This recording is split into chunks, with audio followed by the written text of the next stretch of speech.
नमस्कार दोस्तों, स्वागत है आपका हमारे चैनल अरावली पाठशाला पर।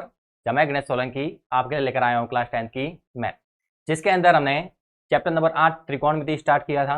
उसका जो भी बेसिक कॉन्सेप्ट था, जो भी उसके अंदर हमें बेसिक चीज़ों की जरूरत थी, वो सारा हम पढ़ चुके थे। जिसके अंदर हमने त्रिकोणमिति अनुपात पढ़ा था, त्रिकोणमिति की सारणी पढ़ी थी और त्रिकोणमिति की सर्व समीकरण सीखी थी। उसी के आधार पर हमें ये पूरा चैप्टर पढ़ना है और उसका एक भाग होता है अपने पास त्रिकोणमिति अनुपात।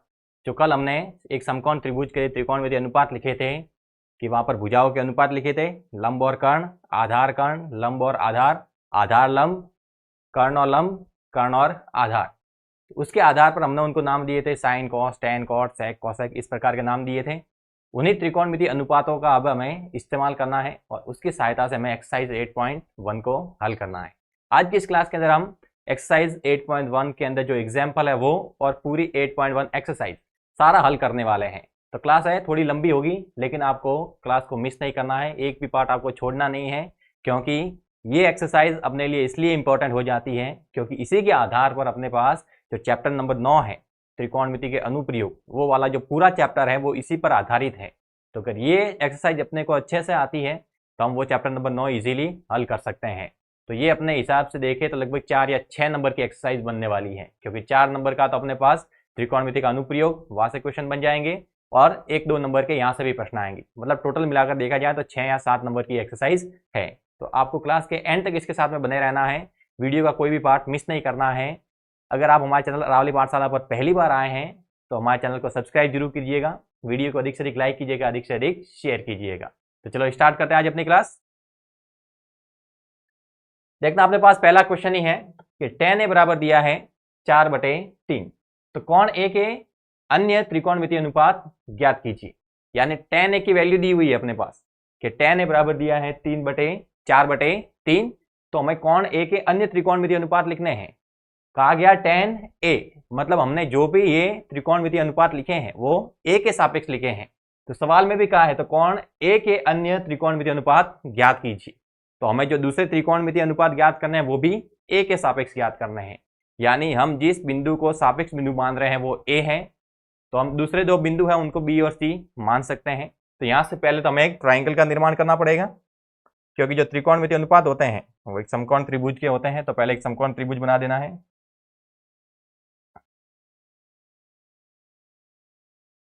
ये अपने पास आ गया एक समकोण त्रिभुज। अगर इस समकोण त्रिभुज की बात कहें तो कहा है कि जो त्रिकोणमितीय अनुपात है वो a के सापेक्ष है। यानी अगर हम सापेक्ष बिंदु a मानते हैं तो उसको हम यहां पर लेंगे, तो इसके जो सामने वाली भुजा होगी वो क्या हो जाएगी, लंब। ये ध्यान रखना है, इसके जो सामने भुजा होगी वो क्या हो जाएगी, लंब। और यहाँ पर 90 का एंगल बन रहा है, तो इसके सामने वाली भुजा क्या हो जाएगी, कर्ण। तो ये बन जाएगा अपने पास आधार। और ये जो अनुपात लिखा हुआ है वो tan a का है, मतलब हमने a के सापेक्ष ही बिंदु ले रखा है। कहा गया tan a बराबर 4/3 है। अगर हम लिखें कि tan a बराबर कितना है, 4/3, तो पहले तो हमें tan a के लिए त्रिकोणमितीय अनुपात पता होने चाहिए कि tan a के लिए हम त्रिकोणमितीय अनुपात क्या लिखते हैं। तो tan a के लिए हम त्रिकोणमितीय अनुपात लिखते हैं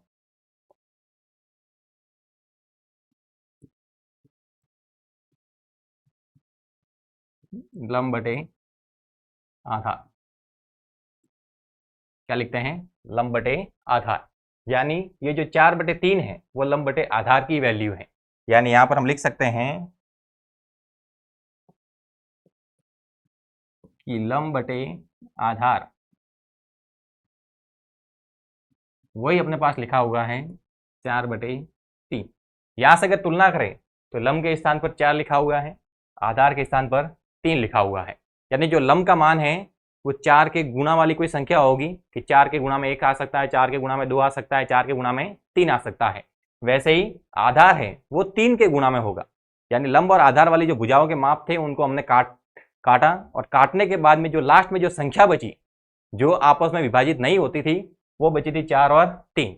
यानी ऊपर वाली संख्या है वो 4 के गुणा वाली कोई संख्या थी और नीचे जो आधार वाला मान है वो 3 के गुणा में कुछ था। यानी लंब को हम 4 के मान सकते हैं और आधार को क्या लिख सकते हैं, 3 के। तो यहां पर लिखना है कि जो लंब है वो हमने माना है 4 के। 4 के गुणा वाली कोई संख्या है। अनुपात का मतलब ये है कि यहाँ पर जो संख्याएं थी उनको हमने काटा और कटने के बाद में जो लास्ट में संख्या बची है वो 4 और 3, क्योंकि अब ये कट नहीं रही थी इसलिए हमने इसको 4 और 3 एज इट इज रखा। यानी ये 4 के गुणा में ऊपर कोई संख्या थी, नीचे 3 के गुणा में थी, यानी आधार 3 है तो इसको हम लिख सकते हैं 3 के। अगर आप केवल 4 और 3 लेकर हल करेंगे तो अभी आपको वैल्यू है वो सही मिलेगी। यानी यहाँ पर लंब आ गया अपने पास 4 के, आधार आ गया 3 के। तो पाइथागोरस प्रमेय के द्वारा कर्ण निकाल सकते हैं। इस बिंदु को अगर हम बी नाम दें, इसको नाम देते हैं सी, तो यहां से हम त्रिभुज एबीसी का चुनाव कर सकते हैं। त्रिभुज ए बी सी में पाइथागोरस प्रमेय लगानी है, क्योंकि दो भुजाएं अपने को पता है, लंब और आधार पता है।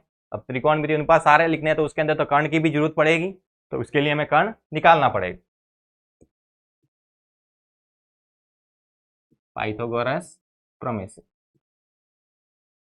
अगर हम पाइथागोरस प्रमेय लगाते हैं तो लिखेंगे कि कर्ण स्क्वायर बराबर होता है आधार स्क्वायर प्लस लंब स्क्वायर। कर्ण स्क्वायर बराबर क्या लिखेंगे? आधार स्क्वायर प्लस लंब स्क्वायर। तो कर्ण का स्क्वायर ज्ञात करना है, तो कर्ण अपने पास लिखा हुआ है AC, तो लिखा AC का स्क्वायर। आधार का मान दिया हुआ है 3 लिखें या 3 के लिखें, 3 के लिख सकते हैं, 3 के स्क्वायर। लंब का मान है अपने पास या तो 4 लिखें या फिर 4 के लिखें, यानी यहां से अपने पास आ जाएगा AC स्क्वायर बराबर 3 के का स्क्वायर मतलब 9 के स्क्वायर और 4 के का स्क्वायर मतलब 16 के स्क्वायर, यानी AC स्क्वायर बराबर आ गया 25 के स्क्वायर। स्क्वायर हटाएंगे तो ऊपर आ जाएगा अंडर रूट, तो अंडर रूट 25 के स्क्वायर। अंडर रूट 25 तो होता है 5 और के स्क्वायर का अंडर रूट करेंगे तो 5 के, यानी जो AC है अपने पास, जो कर्ण है वो अपने पास कितना आ गया है 5 के, ये आ गया अपने पास 5 के। तो यहां से हम अन्य त्रिकोणमितीय अनुपात आसानी से लिख सकते हैं। अन्य त्रिकोणमितीय अनुपात के अंदर हमें tan के अलावा जो 5 बचे हैं वो लिखने हैं। तो यहां से अन्य त्रिकोणमितीय अनुपात लिखते हैं।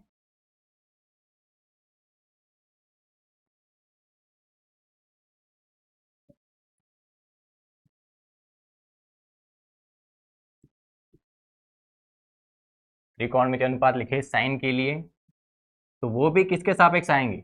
ए के सापेक्ष। तो साइन ए के लिए होगा लंब बटे कर्ण। हमने L बाय के लिखा है, आप इसे लंब बटे कर्ण लिखिए, हमने शॉर्ट में लिखा है। फिर अपने पास होगा कॉस ए, यानी आधार बटे कर्ण। tan ए हम लिख चुके हैं तो tan ए लिखने की जरूरत नहीं है। अगला tan के बाद में हम कॉट लिख सकते हैं, ये होगा अपने पास आधार बटे में लंब। पहले ये 3 लिख देते हैं।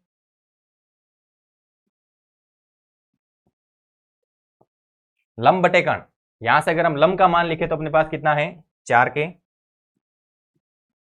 और कर्ण का मान लिखे तो 5 के से के कट गया, यानी ये आ गया अपने पास 4 बटे में 5।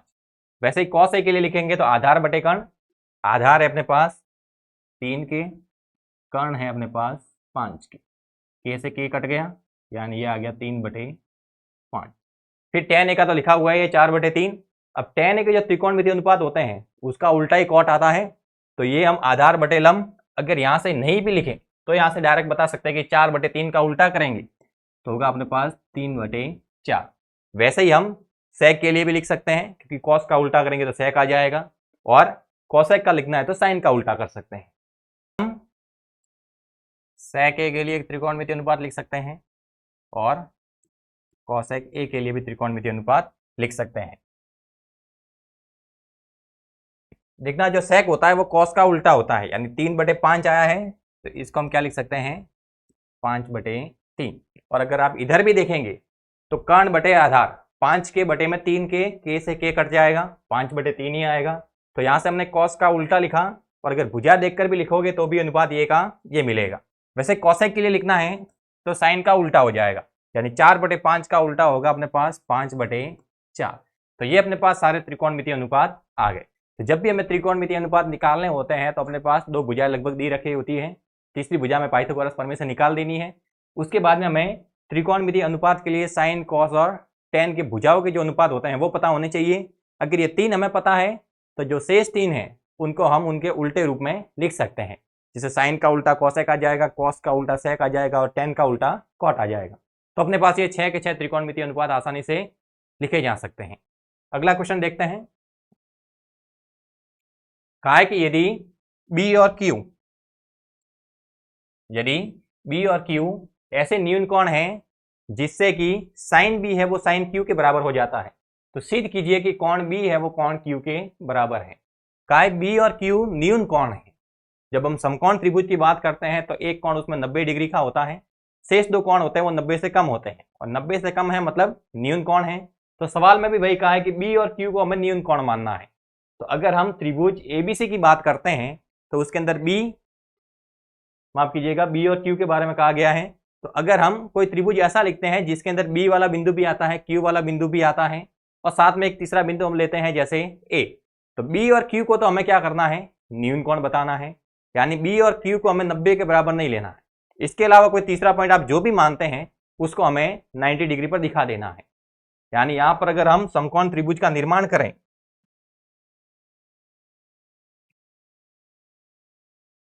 अगर यहां पर हम समकोण त्रिभुज बनाएंगे तो अपने पास ये इस प्रकार से बनेगा कि बी और क्यू न्यून कोण है, यानी बी को भी हमें न्यून कोण लिखना है, क्यू को भी न्यून कोण लिखना है। तो इसके अलावा तीसरा पॉइंट आप जो चाहे वो लिख सकते हैं। यहां पर केवल बी और क्यू की बात की गई है, तो तीसरा पॉइंट आप अपनी इच्छा से ले सकते हैं। माना कि यहां पर हमने तीसरा बिंदु लिखा है ए, तो ए के सामने वाली भुजा क्या हो जाएगी अपने पास, कर्ण। अब आगे ये डिपेंड करता है कि हम सापेक्ष बिंदु अगर बी को मानेंगे तो ये लंब हो जाएगा और ये आधार बनेगा, और अगर क्यू के सापेक्ष चलेंगे तो ये लंब हो जाएगा, ये हो जाएगा आधार। कहा गया है कि साइन बी है वो साइन क्यू के बराबर है, यानी यहां से हमें साइन बी की वैल्यू निकालनी है।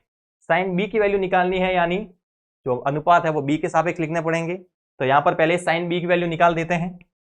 यहां पर हम कहते हैं कि कोण बी एंड कोण क्यू ये लेस देन 90 डिग्री है, और कोण ए है वो अपने पास क्या हो जाएगा, 90 डिग्री।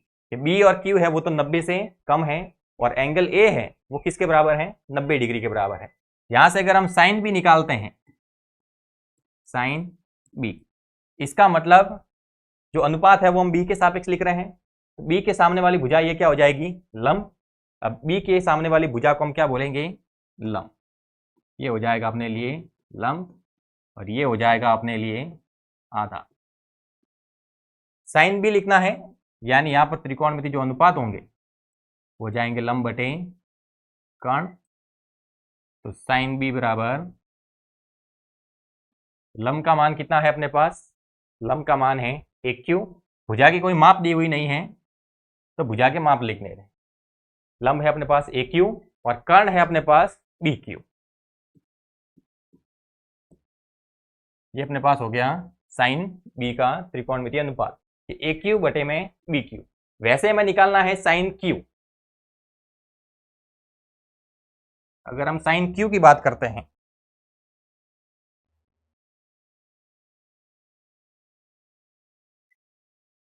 अगर हम अगला लिखते हैं साइन क्यू, यानी अब की बार अपने लिए जो सापेक्ष बिंदु होगा वो क्या हो जाएगा, क्यू। तो क्यू के सामने वाली भुजा अब की बार क्या हो जाएगी, लंब हो जाएगी। यानी अब की बार ये आधार नहीं है, ये क्या है, लंब है, और ये क्या हो जाएगा अब की बार अपने लिए आधार। कर्ण तो दोनों स्थिति में कैसा रहेगा, समान ही रहेगा। केवल जैसे ही हम सापेक्ष बिंदु बदल देते हैं तो उसके सामने वाली भुजा क्या हो जाती है, लंब। तो साइन क्यू के लिए भी त्रिकोणमितीय अनुपात यही लिखे जाएंगे, लंब बटे में कर्ण। तो ये हो गया अपने पास साइन क्यू।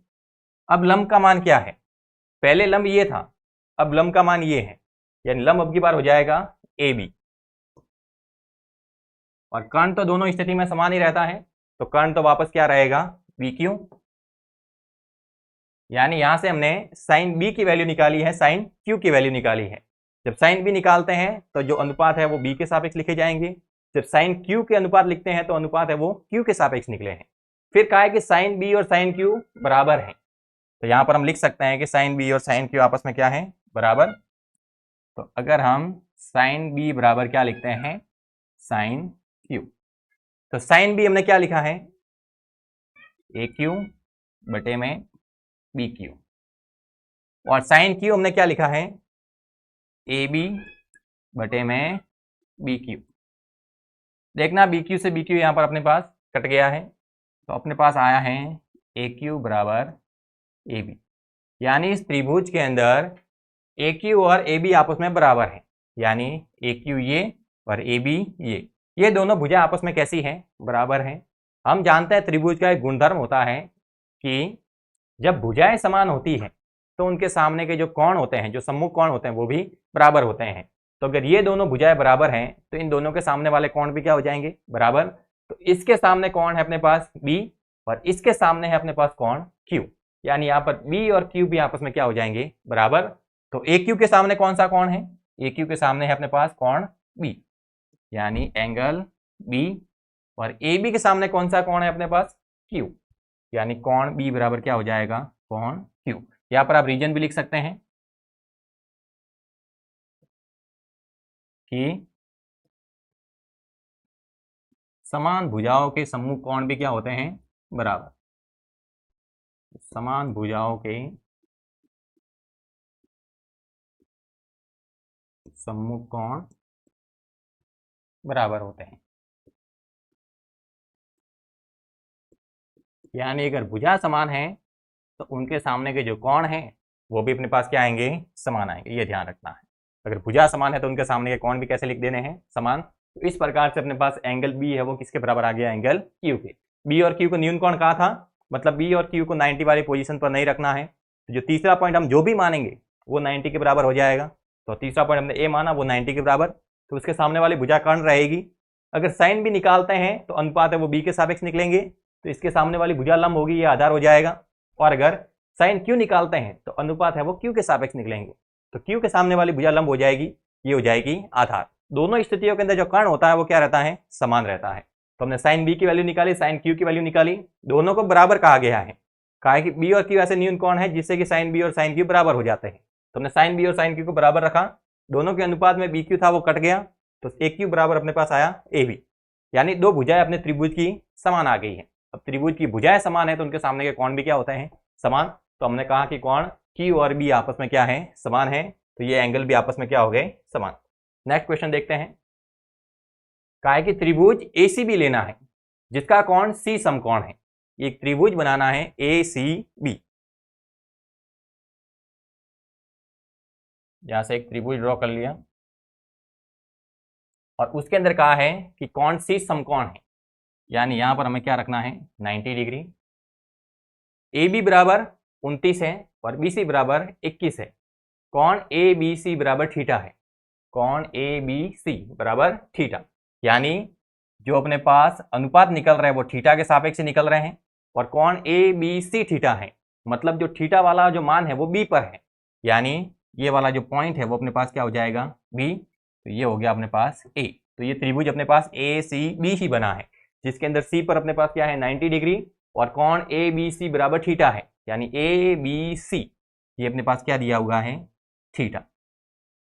कहा है ए बी बराबर 29 इकाई है, ए बी कितना है, 29 इकाई, यानी ये अपने पास लिखा हुआ है 29 इकाई।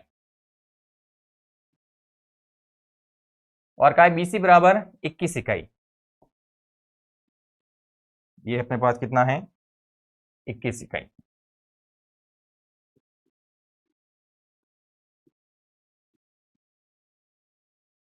तो निम्नलिखित के मान ज्ञात करने हैं कि cos square theta plus sign square theta क्या होगा।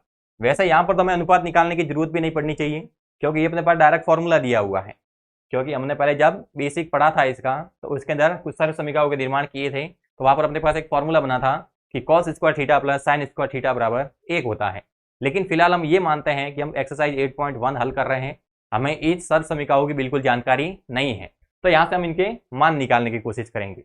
देखना यहाँ पर cos square theta plus sign square theta है, यानी हमें साइन थीटा निकालना पड़ेगा और cos थीटा निकालना पड़ेगा, यानी दोनों वैल्यू है वो थीटा के सापेक्ष है, तो ये हमें थीटा के सापेक्ष ही मान लिखना है। तो इसके सामने वाली भुजा अपने पास क्या हो जाएगी, लंब हो जाएगी। इसके सामने वाली भुजा अपने पास क्या आएगी, लंब, क्योंकि थीटा के सापेक्ष वैल्यू लिखनी है। ये हो जाएगा आधार, और 90 के सामने तो अपने पास क्या होता है, कर्ण ही होता है। तो ये अपने पास क्या है, कर्ण है। ये लंब हो गया, ये आधार हो गया, ये हो गया कर्ण। यहाँ से मैं cos थीटा की वैल्यू निकालनी है। अब cos थीटा निकालना है तो मतलब आधार बटे में कर्ण, तो आधार और कर्ण ये तो हो जाएगा। लेकिन sin थीटा निकालेंगे तो होगा लंब बटे कर्ण, लेकिन लंब की वैल्यू हमें पता नहीं है। तीन भुजाओं में से दो भुजाओं की वैल्यू पता है, तीसरी भुजा हमें निकालनी पड़ेगी। तो यहाँ पर हमें पाइथागोरस प्रमेय काम में लेनी पड़ेगी। तो पहले हम पाइथागोरस प्रमेय द्वारा लंब का मान निकाल देते हैं।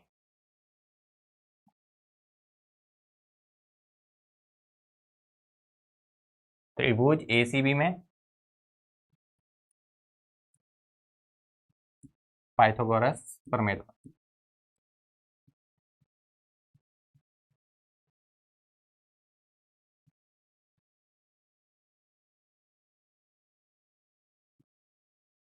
लिखते हैं कर्ण स्क्वायर बराबर आधार स्क्वायर प्लस लंब स्क्वायर। कर्ण का मान कितना है अपने पास, 29 इकाई है, तो 29 का स्क्वायर।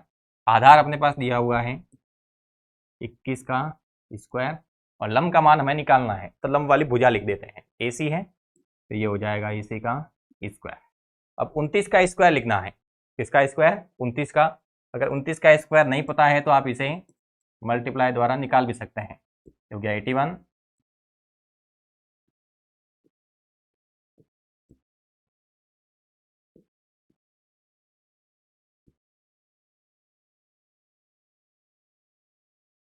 ये अपने पास आ जाएगा 841। 21 का लिखे तो 441, और ये हो जाएगा AC का स्क्वायर।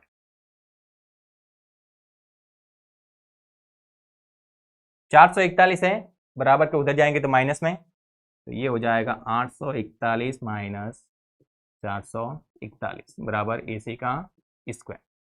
तो ये घटाया तो अपने पास आ गया 400 AC का स्क्वायर। तो AC बराबर आ जाएगा अपने पास अंडर का 400, और अंडर 400 को हम क्या लिखते हैं, 20, यानी अपने पास जो लंब है वो आ गया 20 इकाई। यानी ये वाली भुजा भी हमें पता चल गई है, ये कितनी है, 20 इकाई। तो यहाँ से हम साइन और कॉस के लिए त्रिकोणमितीय अनुपात आसानी से लिख सकते हैं।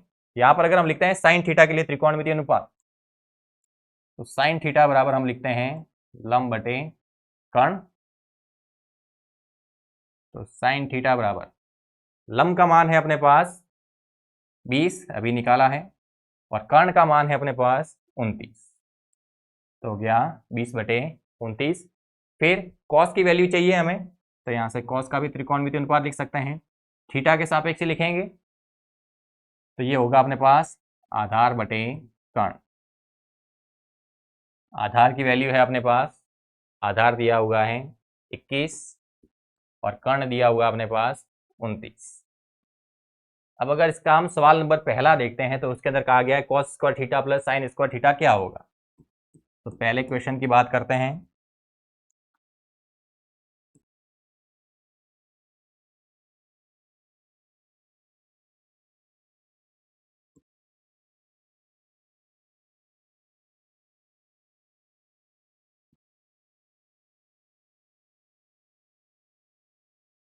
Sign square theta plus cos square theta, ये क्या होगा।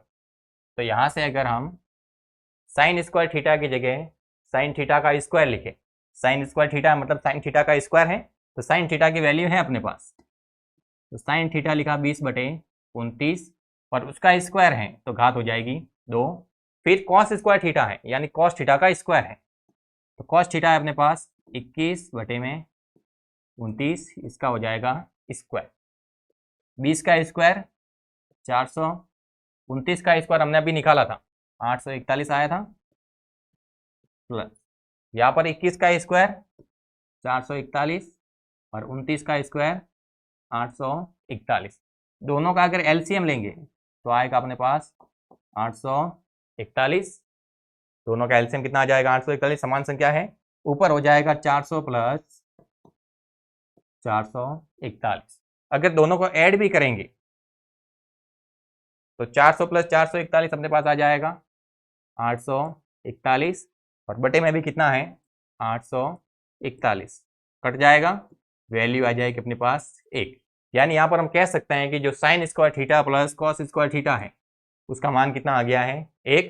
तो यहीं से अपने वो सर समीकरण है वो भी सिद्ध हो जाती है कि sign square theta plus cos square theta की वैल्यू कितनी आती है 1 आती है। तो ये अपने पास पहला सवाल था जिसके अंदर कुछ मान दिए गए थे, उसकी सहायता से हमने कॉस थीटा और साइन थीटा के त्रिकोणमितीय अनुपात लिखे और उसको इसके अंदर पुट कर दिया, कैलकुलेट किया तो अपने पास वैल्यू 1 आई। तो वहां से सर समीकरण भी सिद्ध हो गई कि cos square theta plus sign square theta 1 होता है, या फिर इसको ऐसे बोले कि sign square theta plus cos square theta बराबर 1 होता है। नेक्स्ट क्वेश्चन इसी प्रकार का है, लेकिन अब की बार कहा है कि cos square theta minus sine square theta है, तो हमें ये वैल्यू है वो डायरेक्ट यहाँ से उठा देनी है, केवल जो सवाल है वो अब की बार चेंज हो जाएगा। यानी दूसरे सवाल के अंदर कहा गया है कि cos square theta minus sine square theta क्या होता है। तो कॉस थीटा की वैल्यू हमने निकाली थी यहाँ पर 21/29, तो ये हो जाएगा 21/29 का square minus sine square theta की वैल्यू, तो साइन थीटा की वैल्यू हमने निकाली थी 20/29, तो ये हो जाएगा 20/29 और उसका स्क्वायर, ये हो जाएगा 441 बटे में 841, ये 20 का स्क्वायर आ जाएगा अपने पास, 429 का स्क्वायर हम निकाल चुके हैं 841, एलसीएम यहाँ पर आ जाएगा अपने पास 841, ऊपर बचेगा 441 माइनस 400, घटाएंगे तो होगा 41 बटे में 841। अपने पास जो cos square theta minus sine square theta है उसकी वैल्यू क्या मिली 41/841, यही अपने पास इसका आंसर हो जाएगा, आगे कैलकुलेट करने की जरूरत नहीं है। ये आई अपने पास cos square theta minus sine square theta की वैल्यू। और वैसे नॉलेज के लिए बता देते हैं कि cos square theta minus sine square theta है वो अपने पास cos 2 थीटा के बराबर आता है। ये अपने पास फॉर्मूला है, फिलहाल हमें पढ़ना नहीं है, क्लास 11 में जाते हैं तो अपने पास ये फॉर्मूला मिलता है कि cos square theta minus sine square theta हम क्या लिखते हैं cos 2 थीटा। नेक्स्ट क्वेश्चन कि एक समकोण त्रिभुज एबीसी में जिसका कोण बी समकोण है, यानी बी को फिक्स कर देना है कि बी पर 90 का एंगल बन जाएगा, और यदि tan a बराबर 1 है तो सत्यापित करना है कि 2 sin a cos a बराबर क्या होता है 1 होता है। ये हमें सत्यापित करना है, तो त्रिभुज एबीसी का निर्माण करते हैं।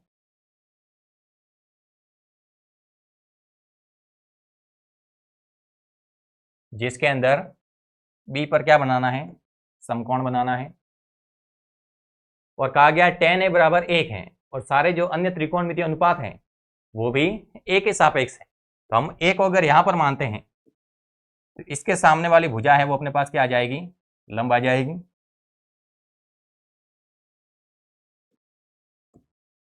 क्योंकि त्रिकोणमितीय अनुपात है वो हम a के सापेक्ष लिखते हैं सारे के सारे। तो a के सामने वाली भुजा लंब है और ये 90 का एंगल है, तो इसके सामने वाली भुजा तो हमेशा क्या रहेगी कर्णी रहेगी, ये हो जाएगा अपने पास आधा। और कहा गया tan a बराबर 1 है, tan a बराबर अपने पास क्या दिया हुआ है 1, tan a बराबर लिखा हुआ है 1। तो सत्यापित करना है कि 2 sin a cos a बराबर 1 होता है, यानी यहां से हमें sin a भी लिखना पड़ेगा cos a भी लिखना पड़ेगा। अब tan a है तो tan के अंदर हमें लिखा हुआ है लंब और आधार का अनुपात, तो लंब बटे आधार बराबर 1 दिया है, यानी यहां पर हम लिखें कि जो tan a होता है उसके लिए जो त्रिकोणमितीय अनुपात होते हैं वो हम लिखते हैं लंब बटे आधार, यानी यहां पर लंब बटे आधार का जो मान है वो लिखा हुआ है 1। बटे में कुछ नहीं है तो कितना मान सकते हैं 1 मान सकते हैं। तो यहाँ पर पता चला कि लंब है वो भी 1 है, आधार है वो भी 1 है, मतलब 1 के गुणा वाली कोई संख्या है, यानी यहाँ पर लंब को भी हमें 1 लिखना है, 1 यानी k लिखना है, 1 यानी क्या लिखना है k, और आधार है उसको भी 1 लिखना है, 1 का मतलब क्या हो जाएगा 1 k। तो हमें यहाँ से कर्ण की वैल्यू निकालनी पड़ेगी, तो अपने पास ये a b इसको नाम दिया c, तो त्रिभुज ए बी सी के अंदर पाइथागोरस प्रमेय द्वारा पहले तो कर्ण की वैल्यू पता करनी पड़ेगी, क्योंकि tan a बराबर लंब बटे आधार था, उसकी वैल्यू 1 दी थी। तो लंब और आधार आपस में बराबर हो गए, तो लंब भी 1 के हैं, आधार भी 1 के हैं। तो हमें यहाँ पर कर्ण की वैल्यू निकालनी पड़ेगी, क्योंकि साइन ए और कॉस ए निकालने हैं, तो दोनों के अंदर कर्ण हमें चाहिए। तो हम त्रिभुज एबीसी में पाइथागोरस प्रमेय द्वारा पहले कर्ण पता कर लेते हैं। तो त्रिभुज ए बी सी में पाइथागोरस प्रमेय लगानी है।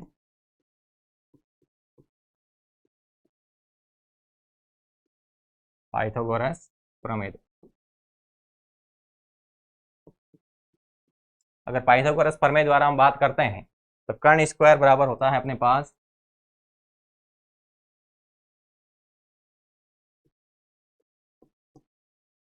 कर्ण स्क्वायर बराबर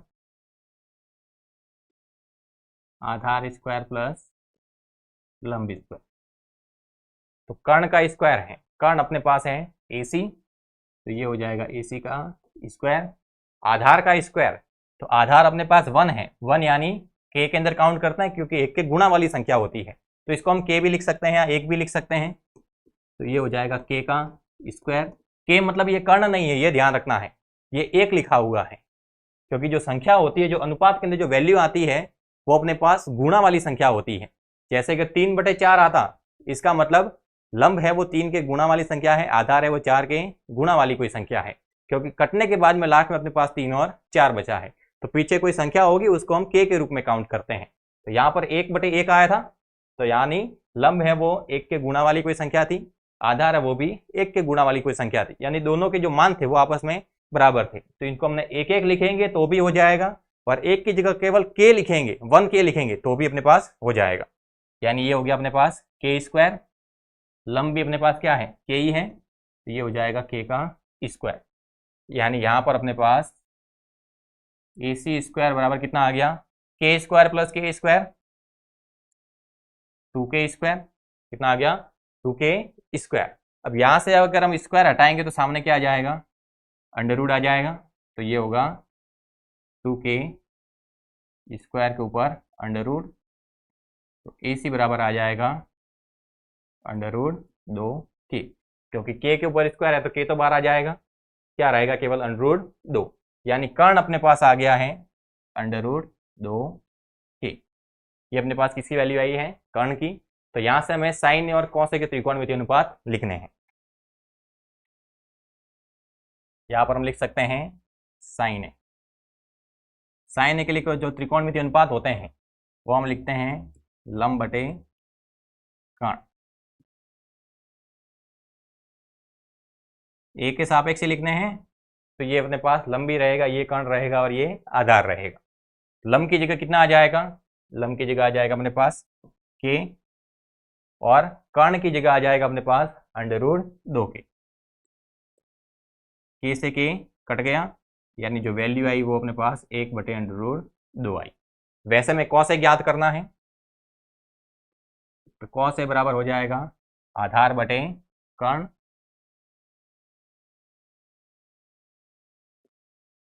आधार बटे कर्ण। तो कॉस ए बराबर आधार भी अपने पास क्या है, k है, कर्ण अपने पास क्या है अंडर रूट 2k, कट गया अपने पास, तो ये भी आया अपने पास 1/√2। यानी साइन ए की वैल्यू आ गई, कॉस ए की वैल्यू आ गई। अब सत्यापित करना है कि 2 साइन ए कॉस ए बराबर 1 होता है, तो यहां से हम LHS चुनते हैं। यानी यहां से अगर हम LHS चुनते हैं, इधर वाला part 2 sign A cos A, 2 sign A cos A, तो 2 इंटू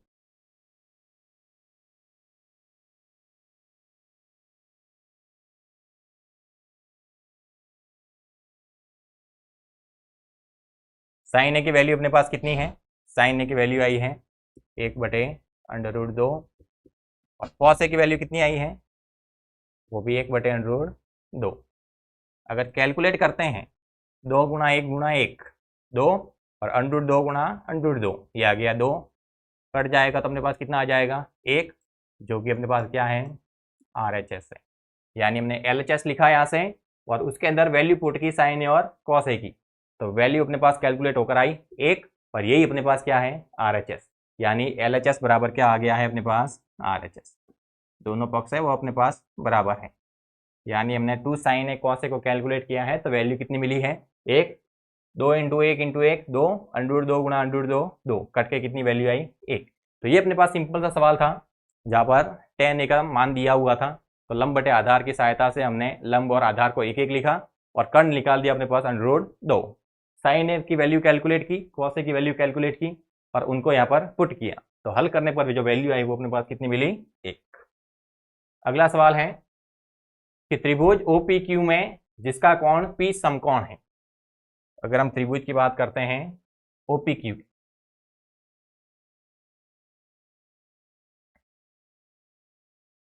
जिसका P क्या है समकोण है, तो यहाँ पर क्या बना दिया P 90 डिग्री। फिर कहा है कि OP बराबर 7 सेंटीमीटर, OQ माइनस PQ बराबर 1 सेंटीमीटर, साइन Q और कॉस Q के मान ज्ञात करने हैं। जो त्रिकोणमिति अनुपात है वो Q के सापेक्ष निकाल, यानी अगर इसको हम Q मानते हैं तो इसके सामने वाली भुजा ये अपने पास हो जाएगी लंब, ये हो जाएगा अपने पास आधार, और 90 के सामने तो हमेशा क्या रहता है कर्ण ही रहता है, तो ये हो जाएगा कर्ण। तो ये P है, ये Q है, ये क्या हो जाएगा O। का है OP बराबर हमें लेना है 7 सेंटीमीटर, यानी ये जो लंब है वो अपने पास कितना है 7 सेंटीमीटर। और का है OQ माइनस PQ, यानी इस कर्ण के अंदर से अगर हम आधार घटाते हैं तो अपने पास 1 सेंटीमीटर बचता है, यानी दूसरी भुजा हमें यहाँ पर दी हुई नहीं है। दोनों भुजाओं के अंदर संबंध दिया हुआ है, एक भुजा तो एग्जैक्टली दी हुई है, दूसरी भुजा की जगह हमने दो भुजाओं का संबंध लिखा है। तो साइन Q और कॉस Q के मान ज्ञात करने हैं। अगर हम ट्राइंगल OPQ की बात करते हैं तो OPQ में OP बराबर तो क्या दिया हुआ है एंगल P बराबर कितना है 90 डिग्री, और OP बराबर दिया हुआ है 7 सेंटीमीटर, और OQ माइनस PQ बराबर कितना है 1 सेंटीमीटर। अगर मैं इस माइनस के PQ को बराबर के इधर भेजूं तो OQ की वैल्यू आ जाएगी, पूरी वैल्यू तो नहीं आएगी संख्या के अंदर, लेकिन PQ के अंदर एक संबंध मिलेगा कि OQ बराबर आ गया 1 प्लस PQ। ये अपने पास OQ भुजा की माप निकाली है हमने कि OQ को हम ऐसे भी लिख सकते हैं कि 1 प्लस PQ, यानी ये वाली जो भुजा है ये अपने पास क्या हो जाएगी 1 प्लस PQ।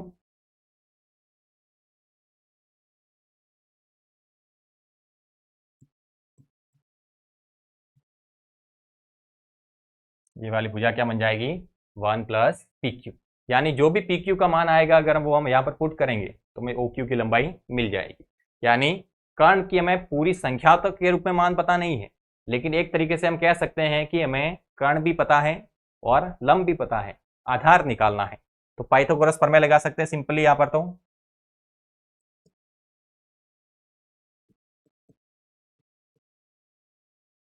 पाइथागोरस प्रमेय द्वारा,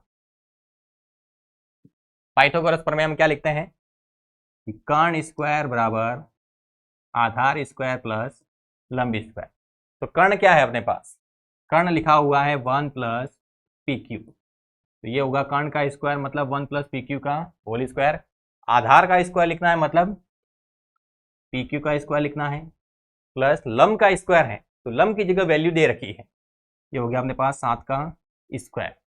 इसको देखें तो ये A प्लस B का होल स्क्वायर है, तो ये हो जाएगा अपने पास 1 का स्क्वायर प्लस B का स्क्वायर मतलब PQ का स्क्वायर प्लस 2AB मतलब 2 इंटू 1 इंटू PQ हो जाएगा 2PQ बराबर PQ का स्क्वायर प्लस 7 का स्क्वायर 49। PQ स्क्वायर से PQ स्क्वायर कट गया, 1 का स्क्वायर कितना होता है 1, तो बराबर के इधर आएगा तो माइनस में, तो ये अपने पास हो गया 2PQ बराबर 49 माइनस 1, तो 2PQ बराबर आ गया 48, 2 से काटें कितना आ जाएगा 24, तो PQ बराबर अपने पास आ गया 24 सेंटीमीटर, यानी ये वाली भुजा में मिल गई है, ये आ गई है 24 सेंटीमीटर। और कहा है जो OQ है वो PQ के अंदर 1 जोड़ने पर आता है, तो PQ 24 आया है तो 24 के अंदर 1 जोड़ेंगे तो OQ आ जाएगा, यानी OQ बराबर अपने पास मिल गया है 24 प्लस 1, 25 सेंटीमीटर। ये वाली जो भुजा है वो कितनी मिली, 25 सेंटीमीटर। तो यहाँ पर लिख सकते हैं कि OQ बराबर होता है 1 प्लस PQ, तो OQ बराबर आ गया 1 प्लस 24, तो OQ बराबर आ गया 25 सेंटीमीटर। तीनों भुजाएं हमें मिल गई हैं, ये 7 है, ये 24 है, ये 25 है। हमें साइन क्यू और कॉस क्यू के मान चाहिए, यानी एक तो अपने पास है PQ, एक है अपने पास OQ और एक अपने पास OP है, वो पहले से ही दे रखी। तीनों भुजाएं पता है, तो यहाँ से हम त्रिकोणमितीय अनुपात लिख सकते हैं साइन क्यू का। साइन क्यू बराबर होता है लंब बटे कर्ण। तो लंब का मान कितना है अपने पास 7 और कर्ण का मान है 25, तो ये होगा 7 बटे 25। वैसे निकालना है कॉस क्यू, तो कॉस क्यू ये होता है आधार बटे कर्ण। तो आधार का मान आया है अपने पास 24 और कर्ण का मान आ गया 25। तो इस प्रकार से आप इजीली कोई भी त्रिकोणमितीय अनुपात लिख सकते हैं। तो अगर आपके पास दो भुजाएं दी हुई नहीं है तो अपने पास एक भुजा होगी और शेष दो भुजाओं के बीच में संबंध होगा, तो उस संबंध से आप एक भुजा को दूसरी भुजा के रूप में निकाल सकते हैं और पाइथागोरस प्रमेय के द्वारा उस भुजा की हम कैलकुलेशन के द्वारा वैल्यू पता कर सकते हैं। तो उसके द्वारा तीसरी भुजा की वैल्यू भी पता चल जाएगी और तीनों के अगर मान पता है तो हम कोई भी त्रिकोणमितीय अनुपात आसानी से लिख सकते हैं। अगली अपने एक्सरसाइज स्टार्ट होती है, जो एग्जाम्पल थे वो अपने यहीं पर समाप्त हैं। आगे हम एक्सरसाइज 8.1 को स्टार्ट करने वाले हैं।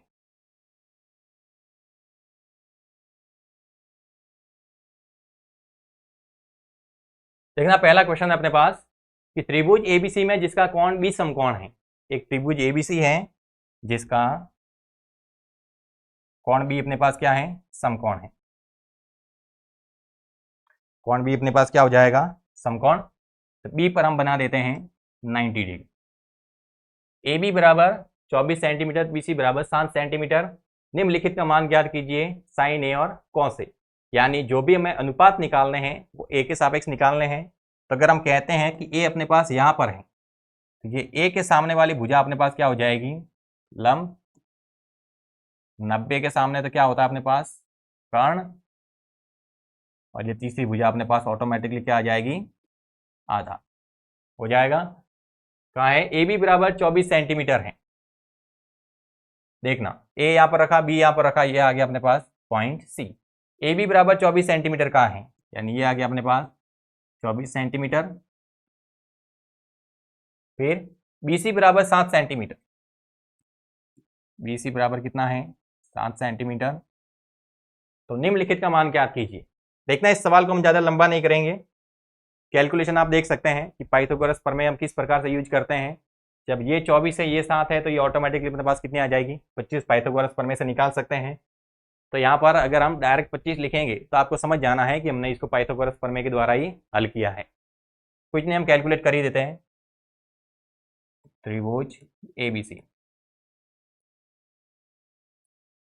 जो एंगल B है वहां पर क्या है, 90 डिग्री, यानी समकोण त्रिभुज हो गया। यानी हम पाइथागोरस प्रमेय लगा सकते हैं।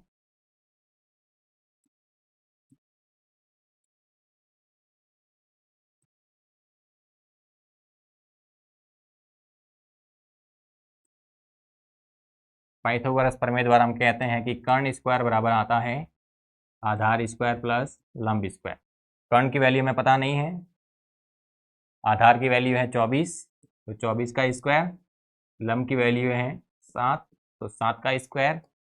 ये हो गया अपने पास कर्ण स्क्वायर बराबर 24 का स्क्वायर होता है 576, 7 का स्क्वायर होता है 49, और दोनों को अगर ऐड करते हैं तो अपने पास आता है 625, और स्क्वायर हटाएंगे तो ऊपर क्या आ जाएगा, अंडर रूट।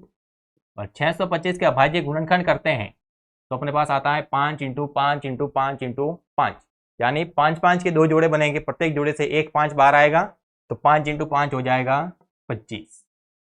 और बेसिकली बच्चे याद भी रखते हैं कि 625 का अंडर रूट करते हैं तो 25 आता है। तो कर्ण अपने पास कितना आ गया, 25 सेंटीमीटर।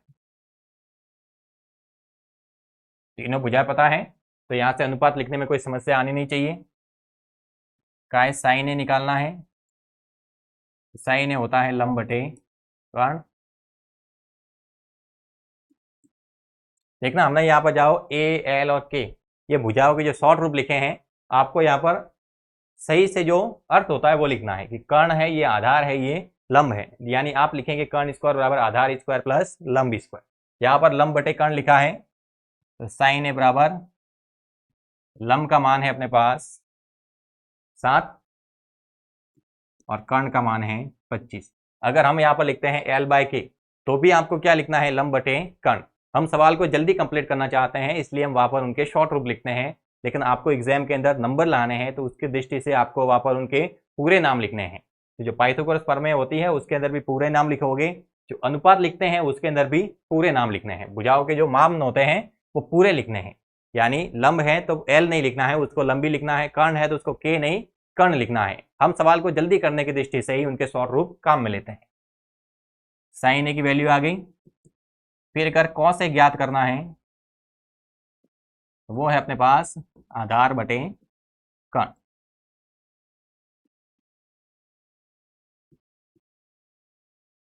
आधार कितना है अपने पास, आधार है 24, कर्ण है 25, तो ये हो गया 24 बटे 25। तो दोनों के त्रिकोणमितीय अनुपात अपने पास आ गए हैं। तो दूसरा सवाल है, उसके अंदर साइन सी और कॉस सी निकालने हैं। यानी अब की बार क्या हो रहा है कि जो सापेक्ष बिंदु है वो अपने पास बदल गया है।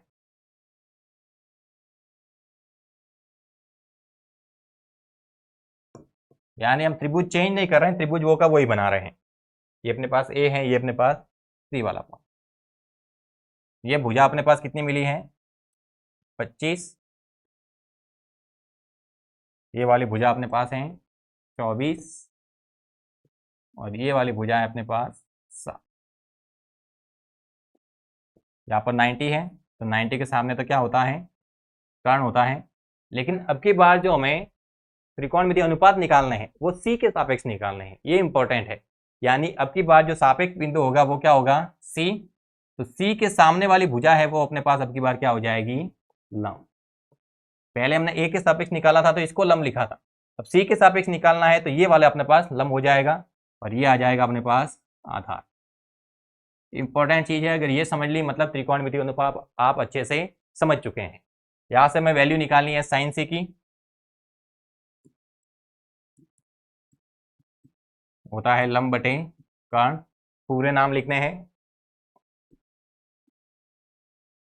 लंब की जगह अपने पास अब की बार आ जाएगा 7 और कर्ण की जगह आ जाएगा 25। देखना यहां पर हमने लिखा था जब साइन ए, तो साइन ए के लिए हमने लिखा था लंब अब की बार कितना है, 24 है, ध्यान।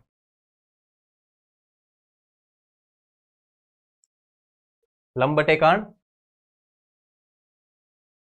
तो जो लंब है वो सी के सामने वाली भुजा है, यानी अब की बार लंब क्या है, 24 है और कर्ण कितना है, 25। कर्ण अपनी स्थिति पर ही रहता है। लंब और आधार जब हम सापेक्ष बिंदु बदलते हैं तो लंब और आधार की स्थिति बदल जाती है।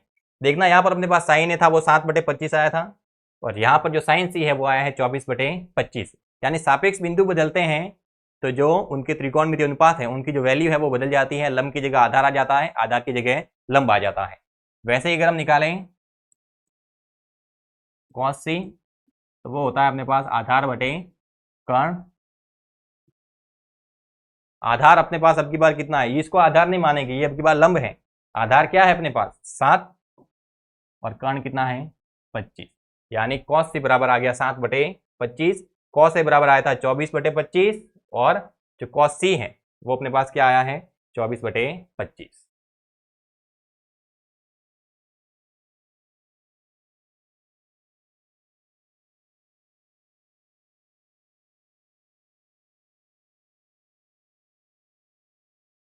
अगला है अपने पास कि आकृति के अंदर tan p minus cot R का मान ज्ञात करना है।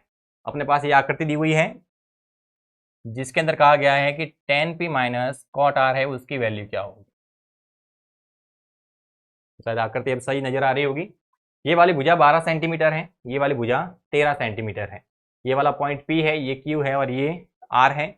काय tan P minus cot R का मान ज्ञात करना है।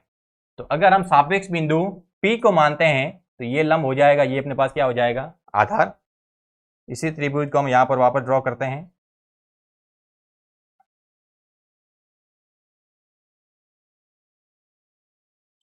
कहा है ये वाला जो पॉइंट है वो अपने पास है P, ये वाला पॉइंट Q और ये वाला पॉइंट R। कहा है ये वाली भुजा है वो है 12 सेंटीमीटर, ये वाली जो भुजा है वो है अपने पास 13 सेंटीमीटर।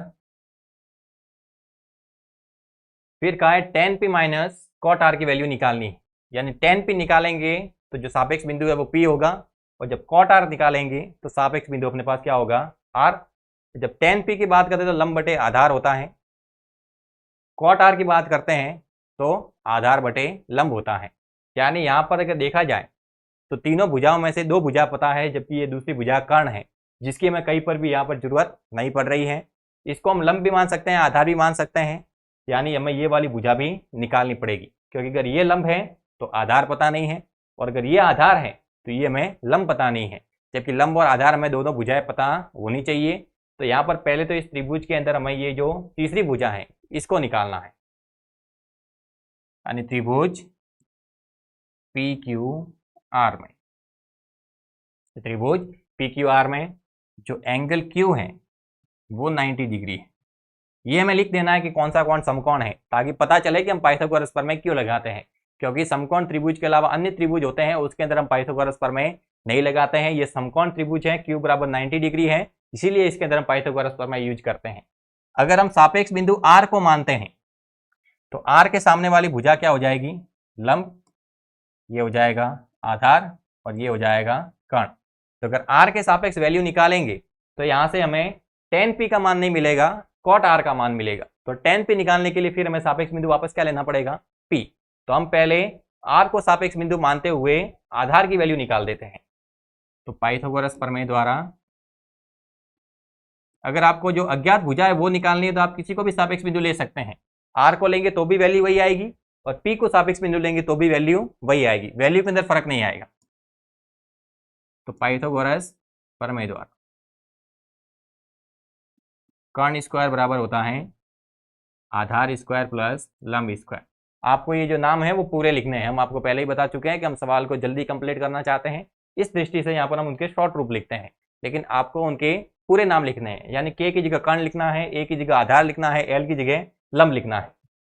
तो K का स्क्वायर मतलब 13 का स्क्वायर, A का स्क्वायर आधार ज्ञात करना है, A स्क्वायर ऐसे ही, L का स्क्वायर यानी लंब, R को सापेक्ष बिंदु माना है तो ये अपने पास लंब है, तो 12 का स्क्वायर, ये हो गया 169, A स्क्वायर प्लस 144, प्लस का 144 उधर जाएगा तो माइनस का हो जाएगा, बराबर आ जाएगा A स्क्वायर।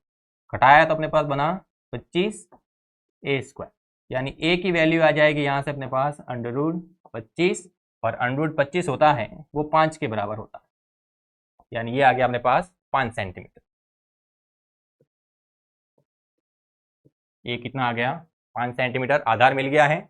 तो इसकी सहायता से हम tan P और cot R की वैल्यू निकाल सकते हैं। अगर सापेक्ष बिंदु अपने पास R है तो यहाँ से tan P की वैल्यू नहीं निकलेगी, cot R की निकलेगी। तो पहले cot R निकाल देते हैं। cot R के लिए जो त्रिकोणमितीय अनुपात होते हैं वो होते हैं आधार बटे में लंब। तो आधार देख लेना है, जब सापेक्ष बिंदु R है तो ये आधार है और ये लंब है, तो हो जाएगा 5/12। अब अगला हम निकालते हैं tan P। अगला क्या निकालते हैं, tan P। तो जो त्रिकोणमितीय अनुपात होते हैं वो होते हैं लंब बटे आधार, यानी अब की बार जो सापेक्ष बिंदु होगा वो क्या होगा, P। तो जो P के सामने वाली भुजा होगी वो अब की बार क्या हो जाएगी, लंब, ये हो जाएगा अब की बार आधार, और कर्ण तो अपनी स्थिति पर ऐसे का ऐसे, यानी अब की बार जो लंब होगा वो होगा 5 और जो आधार होगा वो क्या होगा, 12। यानी अगर दो अलग अलग बिंदुओं के सापेक्ष समय अनुपात लिखने हैं तो एक ही त्रिभुज के अंदर हम निकाल सकते हैं, उसके लिए दूसरा त्रिभुज बनाने की जरूरत नहीं है। tan P लंब बटे आधार, तो लंब कितना है 5 और आधार कितना है अब की बार 12। हमें जो वैल्यू निकालनी है वो tan P minus cot R की निकालनी है, यानी जो क्वेश्चन है वो अपने पास है tan P minus cot R। इसका मान क्या है, तो अगर हम tan p का मान लिखें तो वो आया है अपने पास 5/12 माइनस cot r का मान भी आया है 5/12, घटाएंगे तो कितना आ जाएगा 0, यानी tan p minus cot r अपने पास हल होके कितना मिला है 0। आसानी से वैल्यू निकाल सकते हैं। हमें tan p चाहिए था, cot r चाहिए था, तो दोनों के लिए हमें लंब और आधार दोनों भुजाएं पता होनी चाहिए। दोनों में से एक भुजा में पता थी, दूसरी भुजा हमने पाइथागोरस प्रमेय के द्वारा निकाल दी। फिर हमने पहले r के सापेक्ष cot r की वैल्यू निकाली, फिर p के सापेक्ष tan p की वैल्यु निकाली, दोनों को घटा के देखा तो अपने पास जो वैल्यू आई वो कितनी आई 0 आई। नेक्स्ट क्वेश्चन कि साइन ए बराबर लिखा है 3/4, तो cos ए और tan ए का मान पूरी क्लियर करना है। यानी साइन ए में दिया हुआ है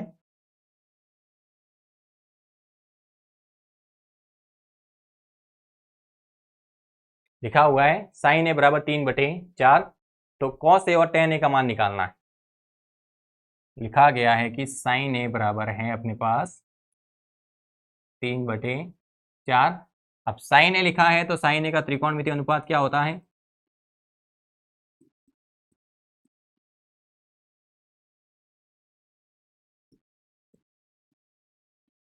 लंब बटे कर्ण, यानी यहां पर 3/4 के अंदर जो लंब है वो 3 है, कर्ण क्या है 4 है, यानी लंब बटे कर्ण। ये जो 3/4 लिखा है ये लंब बटे कर्ण का मान है, तो यहां से लंब अपने पास आ जाएगा 3, कर्ण आएगा 4। तो आप डायरेक्ट 3 और 4 लेकर हल करेंगे तो भी अपने पास तीसरी भुजा मिल जाएगी। और अगर ऐसा कहे कि ये जो 3 और 4 है ये अपने पास पहले कोई दूसरी संख्या थी, काटते गए हैं, लास्ट में अपने पास 3 और 4 बचा है, मतलब इनके गुणा में कुछ और भी संख्याएं थी, तो हम उनको के लिख सकते हैं। तो ये होगा 3 के और ये हो जाएगा 4 के। यानी यहाँ से अगर हमें लंब और कर्ण पता है तो कौन से निकालना है तो आधार पता होना चाहिए, tan ए भी चाहिए तो भी आधार पता होना चाहिए। तो यहाँ से हमें पाइथागोरस प्रमेय द्वारा तीसरी भुजा को ज्ञात करना ही पड़ेगा।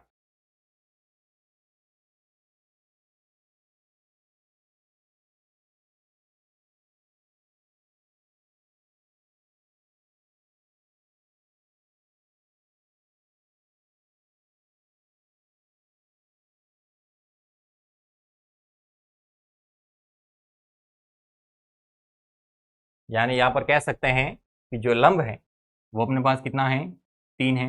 अब की बार हम के रूप में नहीं ले रहे हैं, डायरेक्ट संख्या ले रहे हैं, और कर्ण कितना है अपने पास 4 है, तो के रूप में लेंगे तो भी वही मान आएगा, और डायरेक्ट अगर संख्या लेंगे, अगर इनको इकाई के रूप में मानते हैं तो भी अपने पास यही वैल्यू आएगी। आधार हमें निकालना है, यानी आधार की वैल्यू हमें पता नहीं है। इस त्रिभुज को नाम देते हैं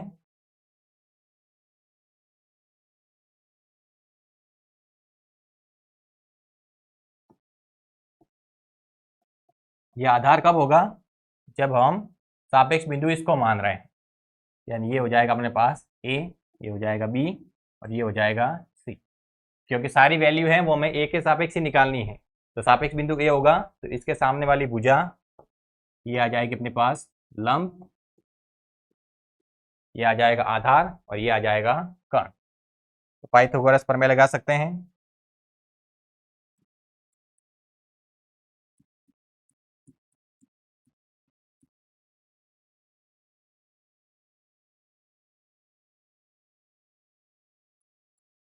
पाइथागोरस प्रमेय द्वारा कर्ण स्क्वायर बराबर होता है आधार स्क्वायर प्लस लंब स्क्वायर।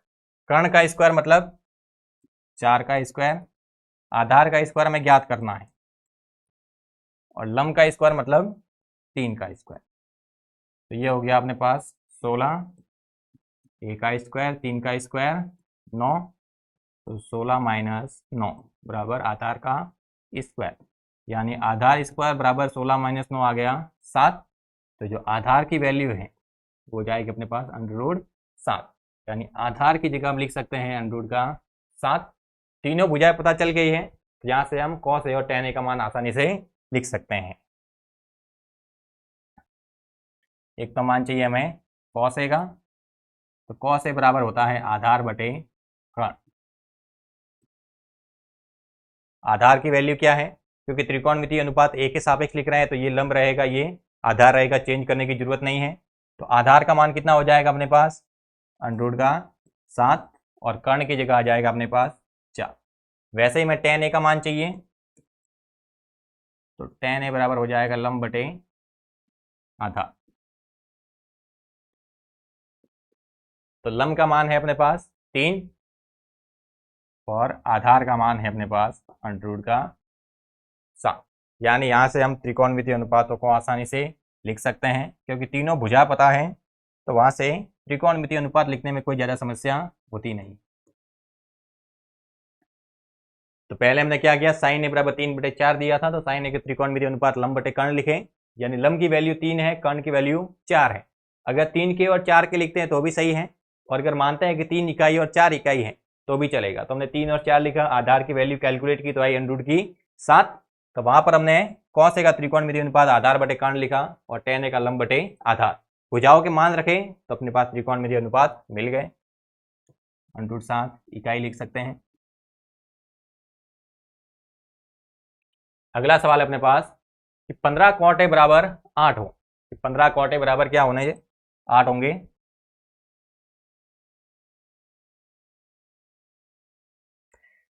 कि 15 cot a बराबर 8 है तो साइन ए और sec a का मान ज्ञात करना है। सिंपल सवाल है जो पहले कर चुके उसी प्रकार। कि 15 cot a बराबर अपने पास क्या है 8, तो 15 यहाँ पर गुणा में है, बराबर के इधर आएगा तो भाग में, तो cot a बराबर हो जाएगा अपने पास 8/15। और cot a के लिए त्रिकोणमितीय अनुपात हम जानते हैं, cot a के लिए जो हम त्रिकोणमितीय अनुपात लिखते हैं वो होता है आधार बटे लंब, यानी आधार बटे लंब बराबर लिखा हुआ है 8/15। तो आधार अपने पास 8 है, लंब अपने पास 15 है, तो यहाँ से हम कर्ण की वैल्यू निकाल सकते हैं, क्योंकि साइन ए चाहिए तो लंब बटे कर्ण होता है, sec a चाहिए तो कर्ण बटे आधार होता है, यानी कर्ण की वैल्यू तो हमें हर हाल में पता होनी चाहिए। तो यहाँ पर हम कर्ण की वैल्यू निकालते हैं पाइथागोरस प्रमेय द्वारा।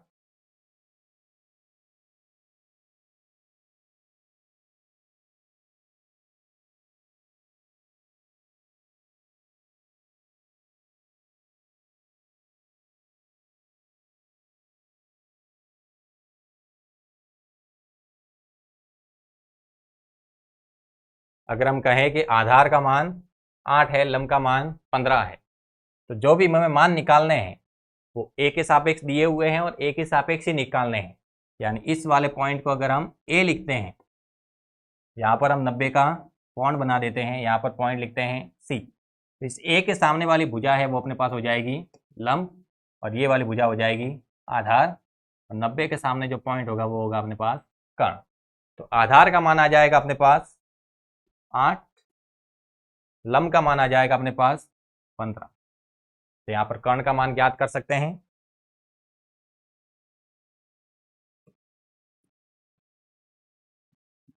त्रिभुज एबीसी में, एबीसी में हम जानते हैं कि एंगल बी बराबर अपने पास क्या है 90 डिग्री, तो पाइथागोरस प्रमेय लगा सकते हैं।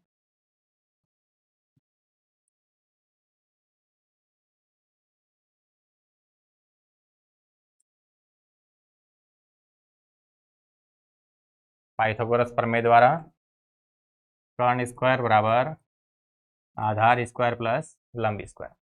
कर्ण की वैल्यू पता नहीं है, आधार का मान पता है 8 इकाई, लंब का मान है अपने पास 15 इकाई, दोनों का स्क्वायर, तो 8 का स्क्वायर तो हो गया अपने पास 64, 15 का स्क्वायर हो गया 225। अगर दोनों को ऐड कर देते हैं ये अपने पास आ जाता है 289। अब स्क्वायर हटेगा तो ऊपर क्या आ जाएगा अंडर रूट, यानी कर्ण बराबर आ गया अपने पास अंडर रूट 289, और वो होता है अपने पास 17 के बराबर। यानी कर्ण कितना आ गया अपने पास 17। तो यहां से हम साइन ए और sec a लिख सकते हैं। साइन ए बराबर हम लिखते हैं लंब बटे कर्ण, तो लंब का मान अपने पास कितना दिया हुआ है 15, और कर्ण का मान हमने निकाला है 17। वैसे ही हमें sec a की वैल्यू निकालनी है, sec a बराबर होता है कर्ण बटे आधार, कर्ण की वैल्यू हमने निकाली है 17 और आधार की वैल्यू है अपने पास 8, यानी ये हो जाएगा 17/8। नेक्स्ट क्वेश्चन, सेक थीटा बराबर 13/12 हो तो अन्य सभी त्रिकोणमितीय अनुपात परिकलित कीजिए। यानी सेक थीटा बराबर अब की बार में दिया हुआ है, यानी सेक थीटा बराबर कितना है अपने पास 13/12।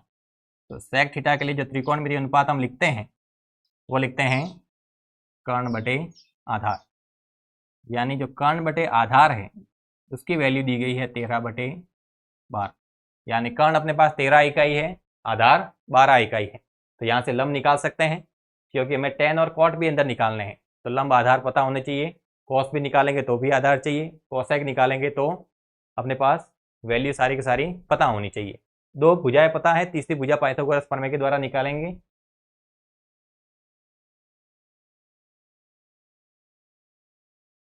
देखना पाइथागोरस प्रमेय से हल कर सकते हैं। यहाँ पर हम जो वैल्यू है वो डायरेक्ट पता करते हैं, जो भी मान है वो थीटा के सापेक्ष निकालने हैं। तो माना कि यहाँ पर क्या है अपने पास थीटा है, कर्ण अपने पास कितना है 13 है, आधार कितना है 12 है, तो अपने पास लंब आ जाएगा कर्ण स्क्वायर माइनस आधार का स्क्वायर, 169 माइनस 144 25 आएगा, 25 का अंडूड करेंगे तो ये हो जाएगा 5। यानी ये तो है अपने पास कर्ण, ये अपने पास है आधार और ये अपने पास क्या है लंब। तो यहाँ से सारे त्रिकोणमितीय अनुपात लिख सकते हैं, sine theta, cos theta, tan theta, cot theta, sec theta दिया हुआ है वापस भी लिख सकते हैं, कोई प्रॉब्लम नहीं है, कॉसेक थीटा। अगर केवल 3 के त्रिकोणमितीय अनुपात लिखें तो आगे 3 के तो त्रिकोणमितीय अनुपात लिखने की जरूरत ही नहीं है। ये होगा लंब बटे कर्ण, ये होगा आधार बटे कर्ण, ये हो जाएगा लंब बटे आधार। और इनके भी त्रिकोणमितीय अनुपात लिखने हैं तो आधार बटे लंब, कर्ण बटे आधार और कर्ण बटे लंब।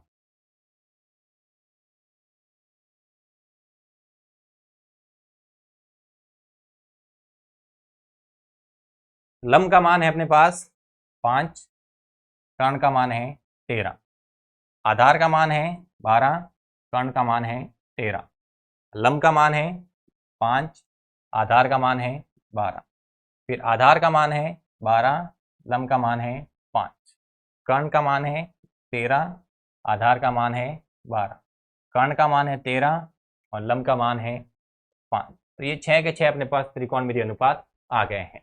आप इसे व्यवस्थित तरीके से कर सकते हैं कि ये अपने पास दिया हुआ है, पाइथागोरस प्रमेय के द्वारा इसका लंब निकाल देना है, फिर सबके त्रिकोणमितीय अनुपात लिखने हैं, यहाँ पर ये पूरे नाम लिखने हैं, लंब बटे कर्ण, आधार बटे कर्ण, लंब बटे आधार, और फिर उनकी वैल्यू लिखनी है। हमें आशा है कि त्रिकोणमितीय अनुपात का ये जो भी कॉन्सेप्ट है ये आपको अच्छे से समझ में आ गया होगा। तो त्रिकोणमितीय अनुपात के आप सारे सवाल इजीली कर सकते हैं।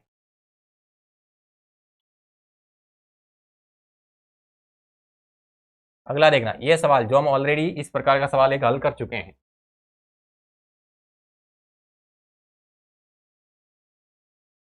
ये वाला देखना, ये वाला सवाल और ये वाला सवाल, ये दोनों सेम है। फर्क इतना है कि उसके अंदर साइन ए, साइन बी और साइन क्यू था, यहाँ पर कॉस ए और कॉस बी है। बाकी सवाल है वो सेम वैसा का वैसा ही है। कहा है कि ए और बी न्यून कोण है, कि जो एंगल ए है, एंगल बी है, वो अपने पास न्यून कोण है। यानी अगर हम समकोण त्रिभुज बनाएंगे तो ए और बी पर हमें 90 का एंगल नहीं बनाना है, वहां पर उनको न्यून कोण रखना है, छोटा ही रखना है। तो जो तीसरा पॉइंट लेंगे वहां पर हम समकोण बना सकते हैं। तो अगर हम यहाँ पर एक समकोण त्रिभुज बनाएं तो ध्यान रखना है कि इसमें ए और बी वाली पोजीशन पर हमें 90 का एंगल नहीं बनाना है, यानी कोई तीसरा पॉइंट लेना पड़ेगा। जैसे हमने ले लिया सी, तो इसके सामने जो भुजा होगी वो अपने पास क्या हो जाएगी कर्ण। अब इसको आप ए लिख सकते हैं, बी लिख सकते हैं, इसको भी आप ए लिख सकते हैं, बी लिख सकते हैं। यानी इसको हम कहते हैं ए, इसको लिख दिया बी। ए और बी पर देखते हैं तो 90 का कोण नहीं बन रहा है, ये न्यून कोण है। 90 का कोण किस पर बन रहा है सी पर। तो यहाँ पर कहा था सवाल के अंदर कि कोण ए और कोण बी ये लेस देन 90 डिग्री है, ये दोनों है वो 90 से कम है, और कोण सी है वो अपने पास कितना है 90 डिग्री। हमें कहा है कि कॉस ए अगर कॉस बी के बराबर है, कि ए और बी न्यून कोण इस प्रकार से हैं कि कॉस ए की वैल्यू कॉस बी के बराबर आती है, तो दिखाना है कि एंगल ए और एंगल बी आपस में बराबर है। तो यहाँ से हमें कॉस ए की वैल्यू निकालनी पड़ेगी, कॉस बी की वैल्यू निकालनी पड़ेगी। अब अगर ए को हम सापेक्ष बिंदु निकालते हैं, ए को हम क्या कहते हैं सापेक्ष बिंदु, तो ए के सामने वाली भुजा अपने पास क्या हो जाएगी लंब, और ये वाली भुजा हो जाएगी आधार। तो अगर सापेक्ष बिंदु हम ए को मानते हैं तो इन दोनों के अंदर से अपने पास केवल कॉस ए की वैल्यू निकलेगी। फिर कॉस बी की वैल्यू निकालनी है तो सापेक्ष बिंदु किसको मानना पड़ेगा बी को। तो यहां से हम कॉस ए की वैल्यू कैलकुलेट करते हैं कि कॉस ए बराबर अपने पास होता है आधार बटे कर्ण। तो आधार की वैल्यू अपने पास कितनी है, आधार की वैल्यू है अपने पास AC और कर्ण की वैल्यू है अपने पास AB, ये हो जाएगा। फिर हमें कॉस बी की वैल्यू निकालनी है। अब कॉस बी की वैल्यू निकालेंगे तो जो सापेक्ष बिंदु है वो अपने पास क्या बन जाएगा बी। तो पी के सामने वाली भुजा अपने पास क्या बनेगी अब की बार लंब, ये वाली भुजा क्या हो जाएगी आधार, और ये वाली भुजा क्या कहलाएगी कर्ण। तो यहां से हम कॉस बी निकालते हैं। कॉस बी के लिए भी त्रिकोणमितीय अनुपात तो वही रहेगा आधार बटे कर्ण, लेकिन जो वैल्यू है वो बदल जाएगी। यानी अब की बार आधार है वो ये नहीं रहेगा, आधार क्या होगा ये वाला, यानी आधार आ गया अब की बार BC और कर्ण है वो AB का AB ही रहेगा। कहा है कि A और B न्यून कोण ऐसे थे कि cos A बराबर cos B, तो cos A की वैल्यू निकाल चुके हैं, cos B की वैल्यू निकाल चुके हैं। अगर हम cos A और cos B को बराबर करते हैं तो cos A बराबर है अपने पास AC बटे में AB और cos B है अपने पास BC बटे में AB। देखना AB से AB अपने पास कट गया है तो AC बराबर अपने पास आ गया है BC, यानी भुजा AC और भुजा BC बराबर है।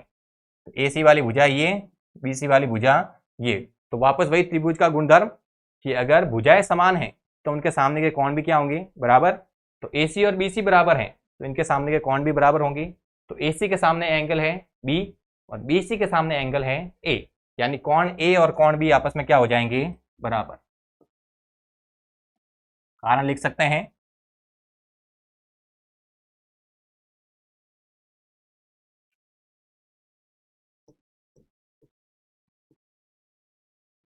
कि जो समान भुजा होती है उसके जो सम्मुख कोण होते हैं वो बराबर होते हैं।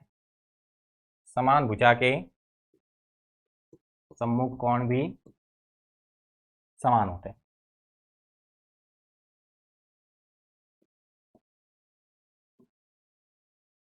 अगर भुजाएं समान हैं तो उनके सामने के जो सम्मुख कोण है वो भी क्या हो जाएंगे बराबर, यानी एंगल A और एंगल B आपस में क्या आ जाएंगे बराबर।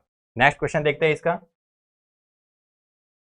कहा है कि cot थीटा बराबर 7/8 हो तो 1 + sin थीटा 1 - sin थीटा बटे 1 + cos थीटा 1 - cos थीटा, इसकी वैल्यू निकालनी है। देखना इस सवाल को हम दो तरीके से कर सकते हैं। एक तो वही तरीका कि यहाँ पर हम cot थीटा की सहायता से sin थीटा और cos थीटा की वैल्यू निकाल दें फिर उसे हल करें, और दूसरा ये कि अगर ये अपने पास जो पद दिए हुए हैं इनको हम थोड़ा कैलकुलेट करें, यहाँ से अगर कोई फॉर्मूला वगैरह बनता है तो उससे चेंज करके। लेकिन फिलहाल हम ये मानते हैं कि हमें कोई भी सर्व समीकरण वगैरह ज्ञात नहीं है तो हम इनको केवल अनुपात की सहायता से हल करेंगे। जब हम सर्व समीकरण वगैरह पढ़ लेंगे तो आप उनको सर्व समीकरण से भी हल कर सकते हैं। यानी यहाँ पर अपने पास लिखा हुआ है cot थीटा बराबर है 7/8। cot थीटा का मान कितना दिया है 7/8। अब जो भी दूसरे भी मान निकालने हैं वो भी सारे थीटा के सापेक्ष ही हैं, यानी जो सापेक्ष बिंदु है वो अपने पास थीटा रहेगा। तो cot थीटा के जो त्रिकोणमितीय अनुपात होते हैं वो होते हैं आधार बटे में लंब, यानी आधार बटे लंब की वैल्यू है अपने पास 7/8, यानी आधार है वो अपने पास है 7 इकाई।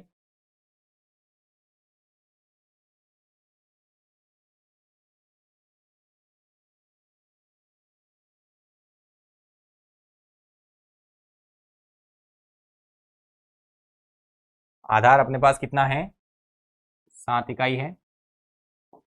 और जो लंब है वो कितना है 8 इकाई। और किसके सापेक्ष वैल्यू है थीटा के सापेक्ष, तो यहाँ पर क्या हो जाएगा अपने पास थीटा। तो यहाँ से अगर हम कर्ण ज्ञात करें, अगर इसको हम नाम देते हैं पी क्यू आर, थीटा के सापेक्ष है तो ये अपने पास हो जाएगा लंब, ये हो जाएगा अपने पास आधार।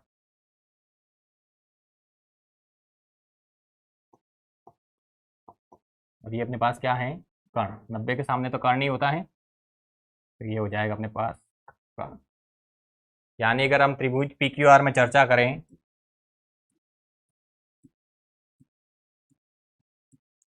तो पी क्यू आर के अंदर कोण क्यू बराबर क्या है 90 डिग्री। पाइथागोरस प्रमेय लगा सकते हैं, क्योंकि मैं साइन थीटा और कॉस थीटा निकालना है तो उसके अंदर में कर्ण की जरूरत पड़ती है। हमें लंब और आधार पता है, कर्ण पता नहीं है, तो कर्ण हमें ज्ञात करना जरूरी है। पाइथागोरस प्रमेय द्वारा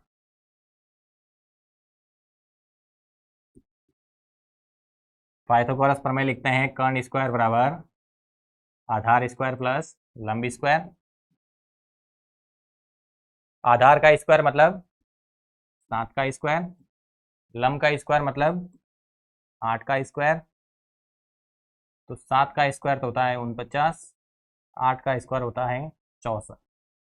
तो कर्ण स्क्वायर बराबर हो गया 113, ऐड करेंगे तो 113 आ जाएगा, यानी कर्ण आ गया अपने पास अंडर का 113। पीछे इकाई लिख सकते हैं, हमने के में नहीं माना है तो इनको इकाई लिख देना है, यानी इसकी वैल्यू आ गई अपने पास अंडर 113। यहाँ से हमें वैल्यू निकालनी है 1 plus sine theta 1 minus sine theta बटे में 1 plus cos theta 1 minus cos theta. तो देखें तो हमें साइन थीटा और कॉस थीटा की जरूरत है, तो यहाँ पर पहले हम साइन थीटा निकालते हैं। साइन थीटा बराबर हम लिखते हैं लंब बटे कर्ण।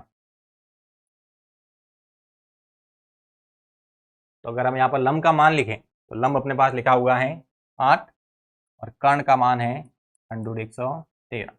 वैसे ही अगर हम कॉस थीटा की वैल्यू निकालें तो वो होता है अपने पास आधार बटे कर्ण। तो अगर आधार की वैल्यू देखें तो आधार अपने पास लिखा हुआ है 7, कर्ण है अपने पास अंडर का 113। जो सवाल है उसके अंदर हमें साइन थीटा और कॉस थीटा की वैल्यू की जरूरत थी, तो हमने साइन थीटा और कॉस थीटा की वैल्यू लिख दी। अब सवाल देखना अपने पास क्या है। सवाल है 1 plus sine theta 1 minus sine theta बटे में 1 plus cos theta 1 minus cos theta. वैसे हम देखें तो ये ए plus B A minus B जैसा है, लेकिन यहाँ पर हमें ए plus B A minus B से हल नहीं करना है, क्योंकि अपने जो एक्सरसाइज है वो त्रिकोणमितीय अनुपात से रिलेटेड है। तो यहाँ पर हम त्रिकोणमितीय अनुपातों के ही मान लिखेंगे।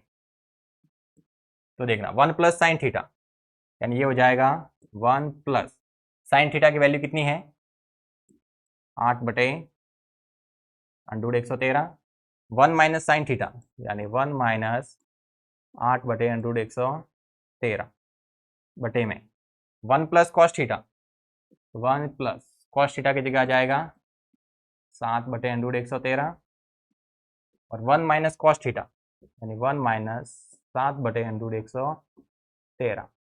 अब आप चाहे तो यहाँ पर ए plus B A minus B लगा सकते हैं। पहले हमने यूज इसलिए नहीं किया था क्योंकि मैं साइन थीटा और कॉस थीटा की त्रिकोणमितीय अनुपातों वाली वैल्यू रखनी थी। अब ए plus B A minus B अगर करते हैं तो ए स्क्वायर माइनस बी स्क्वायर, ये हो जाएगा ए plus B A minus B, तो इसको हम लिखेंगे ए का स्क्वायर माइनस बी का स्क्वायर, मतलब 8 बटे अंडर 113 का स्क्वायर बटे में ये भी है अपने पास ए plus B A minus B, यानी ए का स्क्वायर माइनस बी का स्क्वायर, मतलब 7 बटे अंडर 113 का स्क्वायर। तो 1 का स्क्वायर हो जाएगा 1 माइनस 8 का स्क्वायर आएगा 64 बटे में अंडर 113 का स्क्वायर 113 और बटे में 1 का स्क्वायर 1, 7 का स्क्वायर हो जाएगा 49 और बटे में है अंडर 113 का स्क्वायर 113। अगर यहाँ पर हम एलसीएम लेते हैं दोनों जगह, तो इधर भी एलसीएम 113, इधर भी एलसीएम 113, यानी ये बनेगा अपने पास, ऊपर 113 एलसीएम आ गया, तो 1 का भाग 113 में, 113 बार 113 का गुणा 1 के साथ 113, 113 का भाग देंगे तो एक बार, 1 का गुणा 64 के साथ 64 बटे में, नीचे भी अपने पास एलसीएम कितना आ जाएगा 113, तो 1 का भाग 113 में, 113 बार 113 का भाग देंगे एक बार, 1 का गुणा 49 के साथ 49, यानी 113 में से 64 गया तो आया 49 बटे 113 बटे में, 113 में से 49 गया तो 64 बटे में 113, 113 से 113 कट गया, तो जो वैल्यू आएगी वो आएगी 49 बटे 64। यानी यहाँ पर हम चाहते हैं तो a plus B A minus B A square minus B square पहले भी लगा सकते थे, तो ये ऊपर हो जाता 1 माइनस साइन स्क्वायर थीटा बटे में हो जाता 1 माइनस कॉस स्क्वायर थीटा, तो फिर आप साइन स्क्वायर थीटा और कॉस स्क्वायर थीटा की वैल्यू भी रख सकते हैं, या फिर 1 माइनस साइन स्क्वायर थीटा आता है उसको कॉस स्क्वायर थीटा लिखते हैं, और बटे में 1 माइनस कॉस स्क्वायर थीटा आता है उसको साइन स्क्वायर थीटा लिखते हैं, तो ये अपने पास कॉट स्क्वायर थीटा बनता, और कॉट स्क्वायर थीटा के अंदर हम कॉट थीटा की वैल्यू रख सकते थे, तो 7 बटे 8 का स्क्वायर करते तो भी 49 बटे 64 ही आता। हमने क्या किया है कि यहाँ पर कॉट थीटा की सहायता से साइन थीटा और कॉस थीटा की वैल्यू निकाल दी, फिर इस जो साइन थीटा और कॉस थीटा थे उसकी जगह साइन और कॉस की वैल्यू पुट की है, तो उसके बाद में फिर हमने a plus B A minus B वाले फॉर्मूले अप्लाई किए दोनों जगह ऊपर नीचे, तो अपने पास a square minus B square वाला रूप आ गया, 113 से 113 कट गया, एलसीएम लेकर हल किया तो ऊपर आया 49 बटे में आ गया 64, जो कि अपने पास वैल्यू थी। अगला सेम है कि कॉट थीटा बराबर 7 बटे 8 है, तो कॉट स्क्वायर थीटा का मान क्या होगा। कॉट थीटा बराबर दिया है 7 बटे 8, तो कॉट स्क्वायर थीटा यानी इसका क्या हो जाएगा, स्क्वायर हो जाएगा,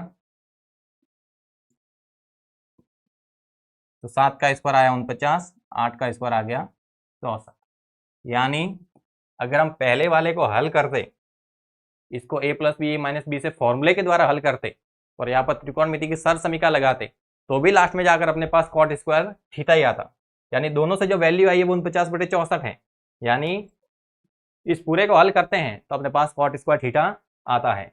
इस स्लाइड में आपको बता देते हैं क्योंकि बाय चांस हो सकता है ये सर समीकरण के अंदर भी आपको सवाल पूछा जाए कि 1 plus sine theta 1 minus sine theta बटे में 1 plus cos theta 1 minus cos theta, ये क्या होता है।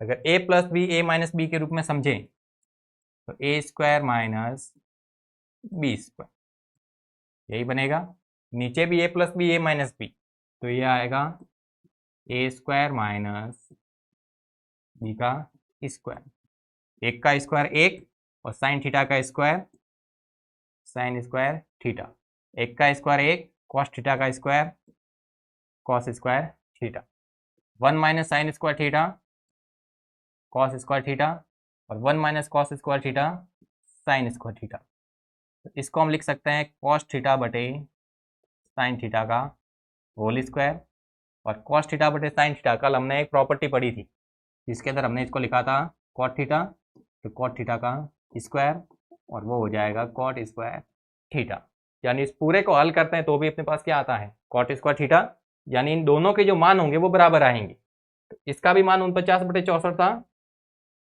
इसका भी मान अपने पास 49 बटे 64 आया। Next question,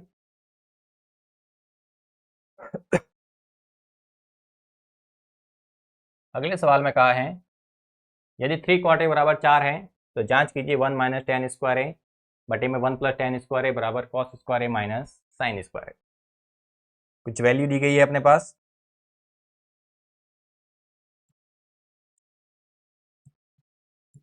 three cot A बराबर 4, तो यहाँ से अगर हम कॉट ए की वैल्यू निकालते तो आती है 4 बटे में 3, कॉट ए के लिए त्रिकोणमितीय अनुपात पढ़ते हैं आधार बटे लंब, यानी आधार बटे लंब बराबर है 4 बटे 3। अब जो दूसरी वैल्यू निकालनी है उसके अंदर कॉस की भी जरूरत है साइन की भी जरूरत है, यानी यहाँ पर हमें कर्ण निकालना पड़ेगा, तो दो भुजाएं पता है, तीसरी भुजा निकाल देते हैं समकोण त्रिभुज बना के पाइथागोरस प्रमेय की सहायता से।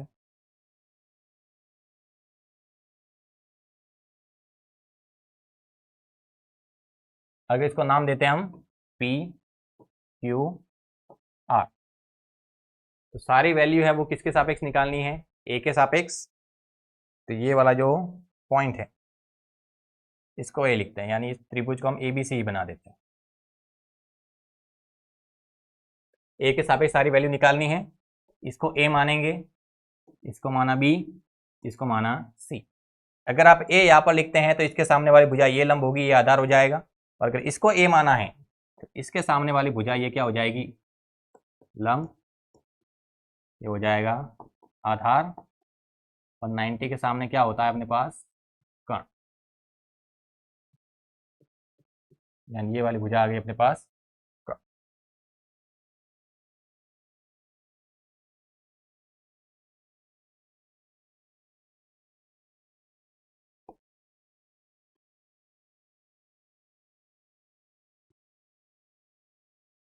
यहां पर हमें पता है कि आधार का मान 4 है, यानी ये कितना है अपने पास 4। लंब का मान क्या है 3, यानी ये है अपने पास 3। तो यहाँ पर हमें कर्ण निकालना है, तो पाइथागोरस प्रमेय यूज कर सकते हैं।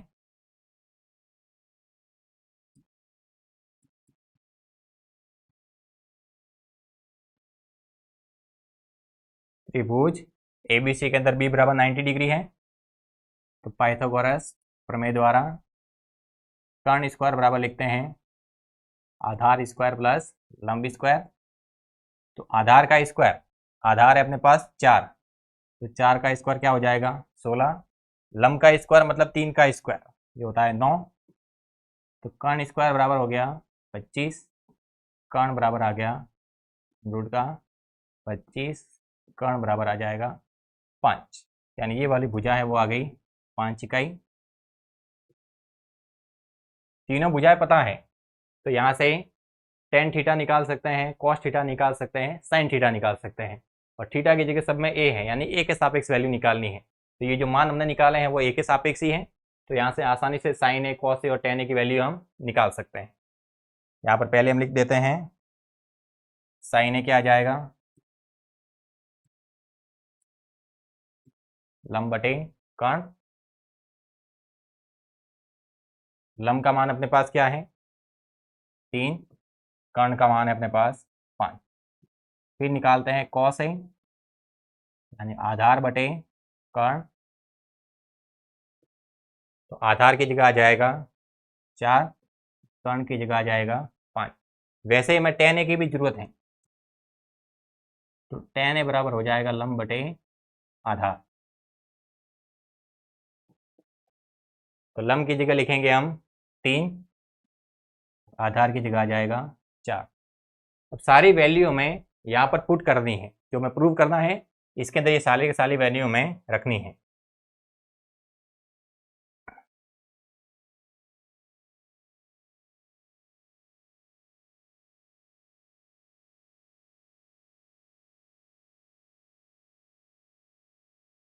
सारी वैल्यू हमने लिख दी है।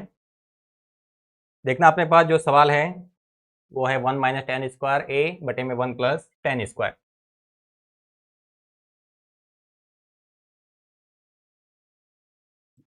One minus ten square A बटे में 1 प्लस टेन स्क्वायर ए बराबर में क्या प्रूव करना है, cos square A minus sine square.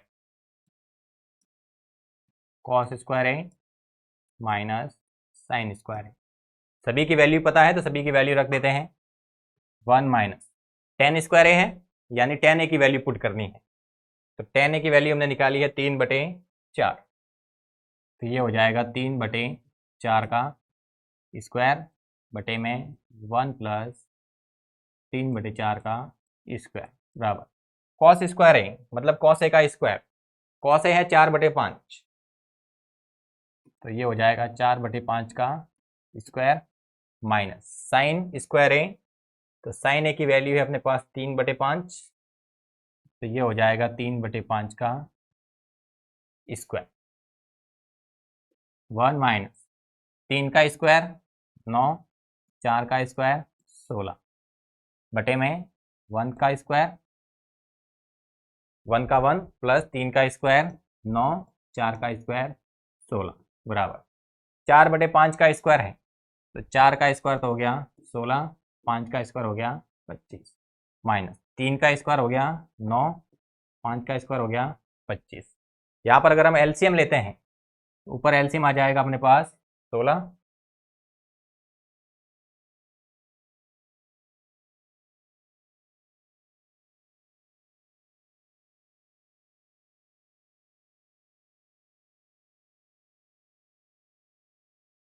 अगर यहाँ पर हम एलसीएम देखते हैं तो ऊपर एलसीएम आ जाएगा अपने पास 16, ये हो जाएगा 16 माइनस 9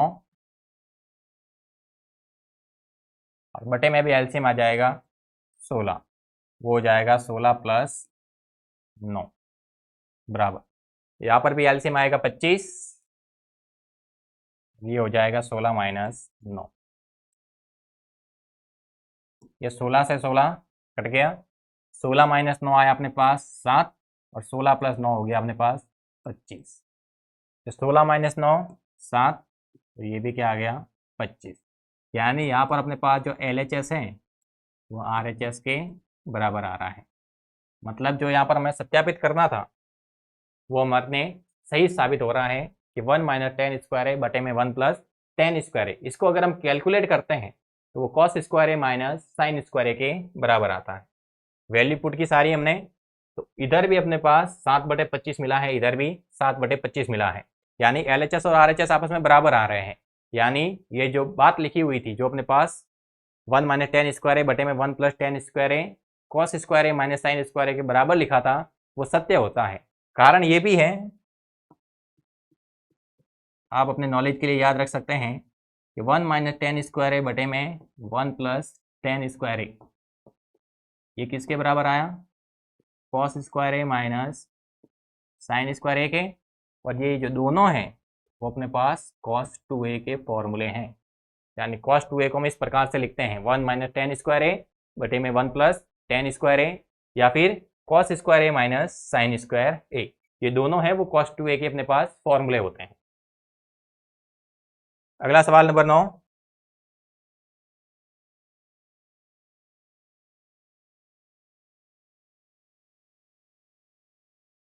काय त्रिभुज एबीसी में जिसका कोण 20 समकोण है, यदि tan a बराबर 1/√3 हो, निम्नलिखित के मान ज्ञात करने हैं। यानी वही त्रिकोणमितीय अनुपात की बात, त्रिभुज बनाना है और त्रिभुज के अंदर एक अपने पास 90 डिग्री हो जाएगा।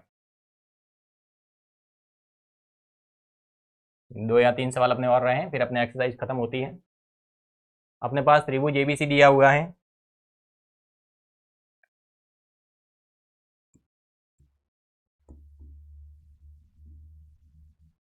जिसका कोण बी क्या है अपने पास, समकोण। समकोण है तो इसके ना सामने वाली जो भुजा है वो अपने पास क्या हो जाएगी, कर्ण। tan a बराबर दिया है 1/√3, यानी अगर सापेक्ष बिंदु अपने पास a है, सापेक्ष बिंदु अपने पास क्या है 1, तो इसके सामने वाली भुजा, इससे बढ़िया ये होगा कि आप सापेक्ष बिंदु हैं वो बदल दें।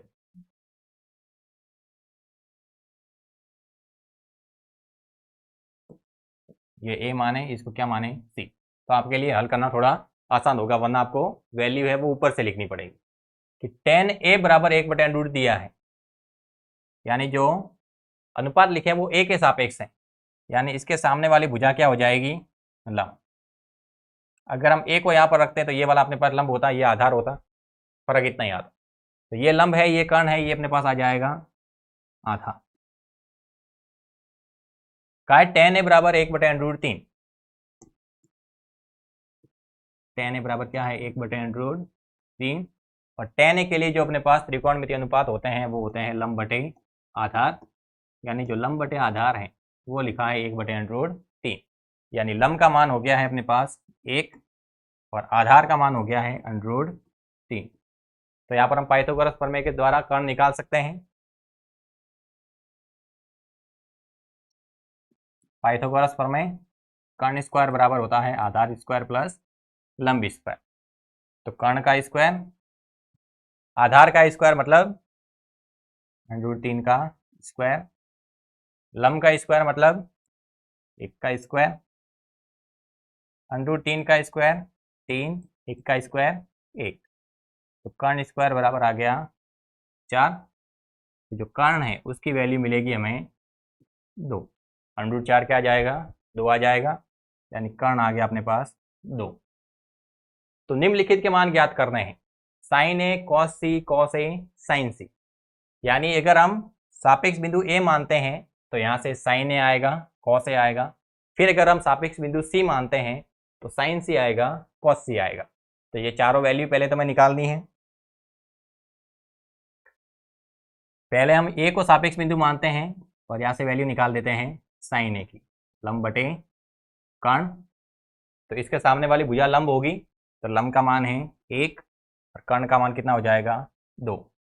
वैसे ही हम निकाल देते हैं कॉस ए आधार बटे कर्ण। आधार का मान है अपने पास √3 और कर्ण का मान है 2। ये हमने ए के सापेक्ष अनुपात निकाले हैं साइन और कॉस के। वैसे ही हमें सी के सापेक्ष अनुपात निकालने हैं। यानी अगर हम सी के सापेक्ष अनुपात लिखते हैं तो इस सी के सामने वाली जो भुजा होगी वो हो जाएगी अपने पास लंब। ये अपने पास आपकी बार लंब होगा और ये हो जाएगा अपने पास आधा। कर्ण की स्थिति है अपने वो सेम रहेगी। तो यहां से हम निकालते हैं साइन सी की वैल्यू। अनुपात तो वही लंब बटे कर्ण, लेकिन वैल्यू बदल जाएगी। अब की बार लंब है वो √3 है, कर्ण रहेगा 2। वैसे ही कॉस सी मतलब आधार बटे कर्ण। तो जो आधार है वो अब की बार है 1 और कर्ण है अपने पास 2। चारों वैल्यू निकल गई है। अब ये जो सवाल है उसके अंदर सारे मान रखते हैं।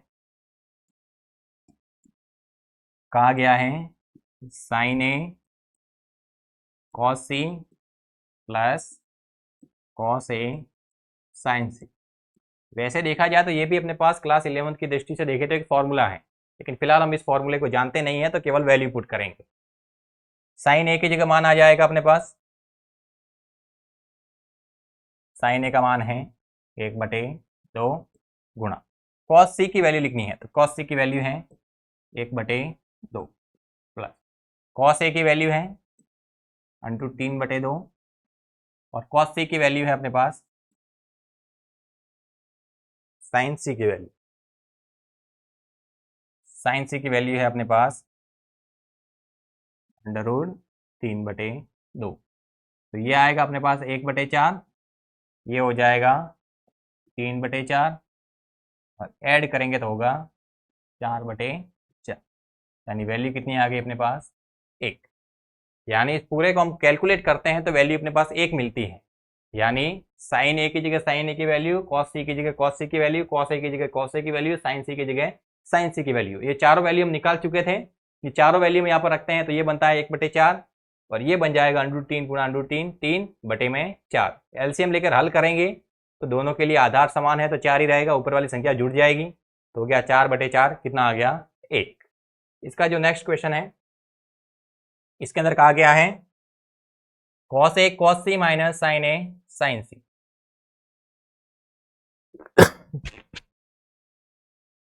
कहा गया है कॉस ए कॉस सी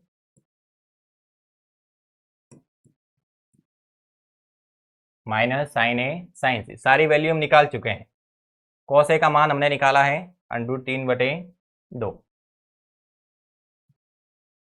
फिर कॉस सी की वैल्यू, कॉस सी की वैल्यू हमने निकाली है 1/2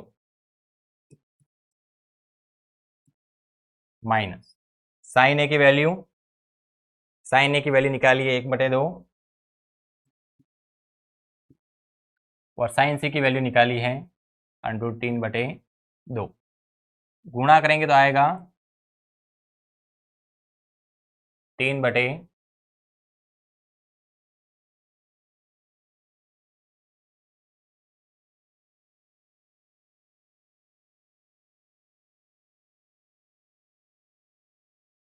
ये अपने पास है 1/2।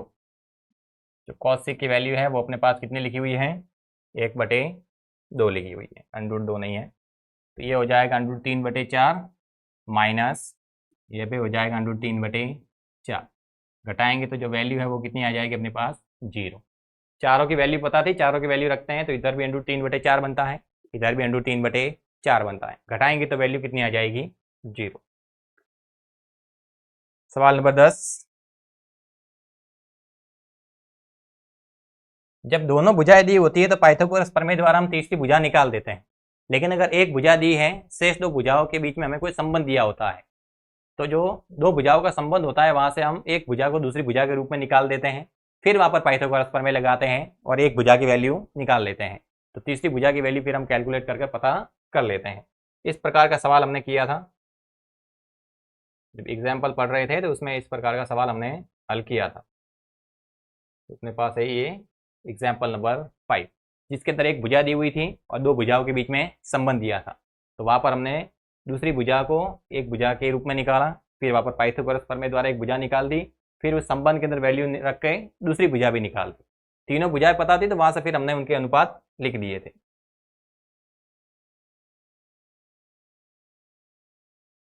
उसी प्रकार का सवाल है अपने पास ये भी, जिसके अंदर कहा गया है कि त्रिभुज PQR में जिसका Q समकोण है। तो एक त्रिभुज PQR बनाना है जिसके अंदर जो Q वाला बिंदु है वहां पर 90 का कोण। कहा गया है PR प्लस QR बराबर 25 सेंटीमीटर, PQ बराबर 5 centimetre, sine P cos P और tan P के मान ज्ञात करने हैं। अगर हम इस वाले बिंदु को P मानते हैं तो सारे बिंदु अगर इसके सापेक्ष निकालेंगे तो इसके सामने वाली भुजा क्या हो जाएगी, लंब। 90 के सामने क्या होता है, कर्ण। तो ये हो जाएगा अपने पास आधा। कहा है PQ बराबर 5 सेंटीमीटर, तो ये PQ है, कितना हो जाएगा, 5 सेंटीमीटर। अब ये केवल एक ही भुजा पता है, ये दो भुजा है लंब और कर्ण, इनके बीच में संबंध दिया हुआ है कि PR प्लस QR बराबर 25 सेंटीमीटर। तो अगर हम त्रिभुज PQR की बात करते हैं तो उसके अंदर जो कोण Q है वो 90 डिग्री है, PQ है वो दिया हुआ है 5 सेंटीमीटर और PR प्लस QR इन दोनों का योग दिया है 25। यानी यहां से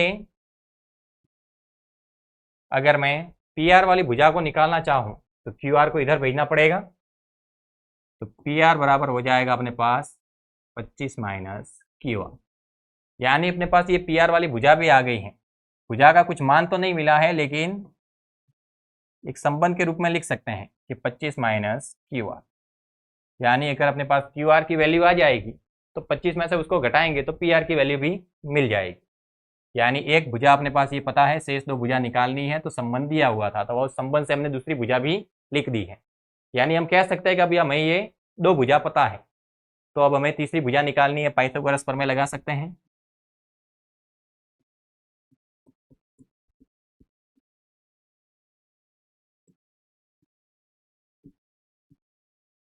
पाइथागोरस प्रमेय द्वारा कर्ण स्क्वायर बराबर होता है आधार स्क्वायर प्लस लंब स्क्वायर।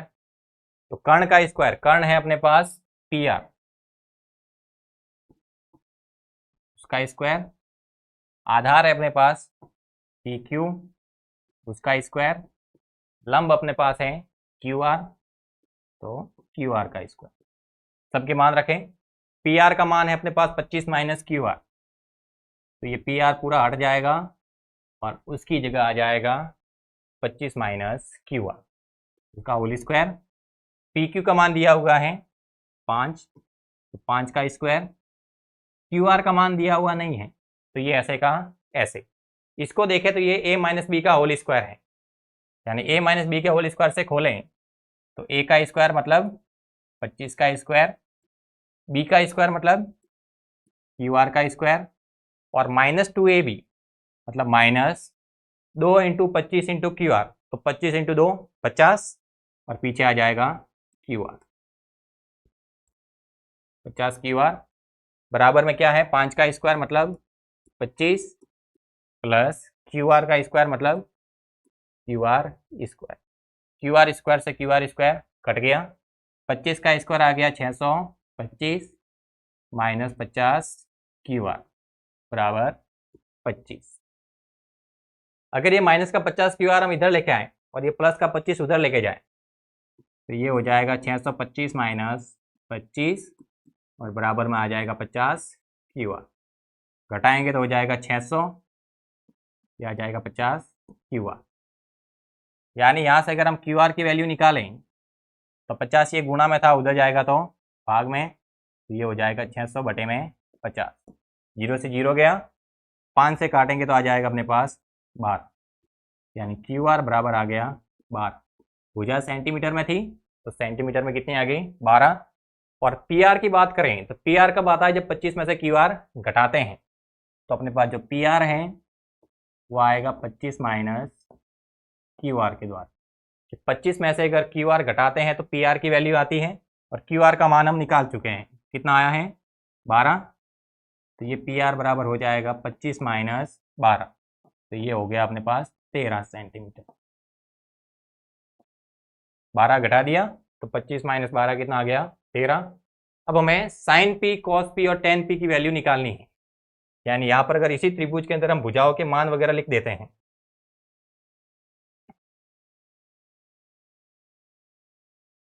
तो जैसे ये वाला पॉइंट था अपने पास Q, ये P और ये R, तो पी क्यू बराबर अपने पास था 5 सेंटीमीटर, क्यू आर बराबर आया है 12 सेंटीमीटर और पी आर बराबर आया है 13 सेंटीमीटर।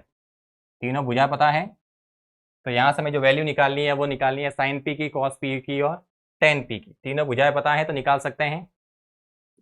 पी के सापेक्ष निकालने हैं, यानी ये वाली भुजा लंब है, ये वाला आधार है और ये वाला कर्ण है। तो साइन पी बराबर लिखते हैं लंब बटे कर्ण, कॉस पी बराबर लिखते हैं आधार बटे कर्ण और टेन पी बराबर लिखते हैं लंब बटे आधार। सबके मान लिख देने हैं, तीनों भुजाएं पता है, लिख सकते हैं। लंब का मान है अपने पास 12, कर्ण का मान 13, आधार का मान है 5, कर्ण का मान है 13, लंब का मान है 12 और आधार का मान है 5। तो ये अपने पास तीनों त्रिकोणमितीय अनुपात आ गए हैं। यानी अगर हमें यहाँ से एक भुजा पता थी, दूसरी भुजा अगर हम पता कर लेते हैं तो तीसरी भुजा भी निकल जाती है और वहाँ से हम इनके त्रिकोणमितीय अनुपात आसानी से लिख सकते हैं। तो एक भुजा तो दी हुई थी, शेष दो भुजाओं का कुछ संबंध दिया हुआ था, जैसे यहाँ पर योग वाला संबंध है तो ऐसे ही यहाँ पर बाकी वाला संबंध भी हो सकता है, घटाव का संबंध भी दिया जा सकता है। तो वहाँ से हमें एक भुजा की वैल्यू निकाल देनी है। हमने यहाँ से पी आर का मान निकाल दिया क्यू आर के रूप में।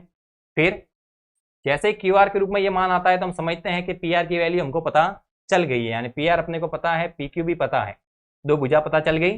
तो तीसरी भुजा ज्ञात करने के लिए पाइथागोरस प्रमेय लगाई है। तो कर्ण की जगह ये पी आर था तो पी आर की जगह ये वैल्यू रखी, हल किया तो अपने पास क्यू आर की वैल्यू 12 आई। क्यू आर 12 है तो पी आर हमने लिखा था 25 माइनस क्यू आर, तो 25 माइनस 12, पी आर बराबर आ गया अपने पास 13। एक भुजा 13 आई, एक 12 आई और एक 5 आई। 5 जिसके अंदर आधार है, 12 लंब है और कर्ण क्या है 13। तो इसके द्वारा हमने तीनों के तीनों त्रिकोणमितीय अनुपात लिख दिए। अगला कहा है कि बताइए कि निम्नलिखित कथन सत्य है या फिर असत्य, कारण सहित अपने उत्तर की पुष्टि भी करनी है। कुछ बातें लिखी गई है, हमें बताना है कथन सत्य है या असत्य, अपना कारण सहित उत्तर की पुष्टि करनी है। कहा है tan a का मान सदैव 1 से कम होता है। ज्यादा दूर जाने की जरूरत है नहीं, ये पिछली स्लाइड ही देखना। tan a का मान आया था 12/5, यानी अगर यहां पर हम कहते हैं कि p की जगह अगर a होता और उसकी वैल्यू 12/5 होती तो 12 के अंदर अगर हम 5 का भाग देते हैं तो ये अपने पास 2 से कुछ ऊपर मान देता। 5 एकम 5, 5 दूनी 10, ऊपर 2 बचता, पॉइंट लगाते हैं तो ये अपने पास आ जाता 2.4। मतलब यहाँ पर tan a का मान है वो 2.4 आ रहा है। tan a का मान क्या आ रहा है 2.4, यानी 1 से अधिक है। जबकि यहाँ पर जो पहली शर्त है उसके अंदर कहा गया है कि tan a का मान सदैव 1 से कम होता है। तो क्या ये कथन सत्य है या असत्य है? ये यहाँ पर डायरेक्ट इसी सवाल से पुष्टि हो रही है कि ये कथन असत्य है, क्योंकि tan a का मान इसी सवाल के अंदर हमें 2.4 मिल रहा है जो कि 1 से बड़ा है। अतः हम कहेंगे यह कथन कैसा है, असत्य है। और वैसे अगर हमें त्रिकोणमिति सारणी की जानकारी है, जो कि हमने इसके बेसिक के अंदर पढ़ा था, जब इसका इंट्रोडक्शन देखा था तो वहाँ पर tan के लिए मान लिखे थे जो होते हैं 0, फिर 1/√3, फिर 1, यानी यहाँ तक तो वैल्यू है वो 1 से कम है, लेकिन इसके बाद में जैसे ही √3 लिखते हैं तो ये 1.7 के आसपास होता है, उससे भी ऊपर होता है, यानी 1 से बड़ा मान है। और उसके बाद में नॉट डिफाइन आता है, यानी 1.7 के ऊपर वैल्यू आ जाती है, यानी ये जो मान है वो 1 से छोटा नहीं है, 1 से बड़ा आ जाता है। तो tan a का मान हमेशा 1 से कम नहीं होता, ये केवल 45 डिग्री तक जब हम वैल्यू लिखते हैं तो 1 या 1 से छोटा रहता है, लेकिन 45 से ऊपर जाते हैं तो ये अपने पास बड़ा हो जाता है। फिर कहा है cos a कोण a के लिए कोसेकेंड के लिए एक संक्षिप्त रूप है। तो जो अपने पास सारे हम त्रिकोणमिति अनुपात के अंदर जो वैल्यू लिखते हैं sign, cos, tan, cot, sec, cosec, ये सारे अपने पास शॉर्ट रूप हैं। अगर इनके हम विस्तारित रूप देखें तो साइन को हम लिखते हैं, साइन पीछे ही जा जाता है, पीछे क्या आ जाता है, ई।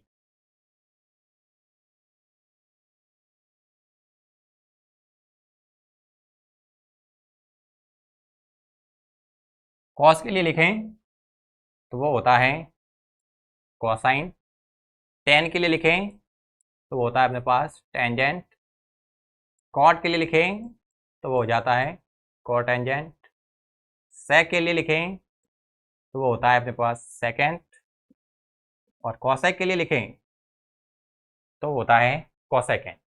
यानी कॉस ए कोण ए के कोसेकेंड के लिए एक संक्षिप्त रूप है। तो अगर कॉस ए कहे तो कॉस ए तो कोसाइन का संक्षिप्त रूप होता है। कॉस ए किसका संक्षिप्त रूप होता है, कोसाइन का। जबकि कोसेकेंड का अगर हम संक्षिप्त रूप लिखें तो इसका जो शॉर्ट रूप होता है वो क्या होता है, कोसेक होता है। यानी ये कथन भी अपने पास क्या है, असत्य है। ये कथन भी क्या आ जाएगा, असत्य।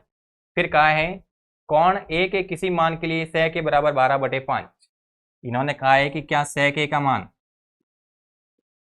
12/5 हो सकता है। तो sec ए के लिए जो त्रिकोणमितीय अनुपात आते हैं वो आते हैं कर्ण बटे आधार। तो यहाँ से कर्ण का मान आ गया 12, आधार का मान आ गया 5। तो यहाँ से अगर हम लंब का मान निकालेंगे तो वो आ जाएगा अपने पास 144 माइनस 25, घटाएंगे तो आ जाएगा 119।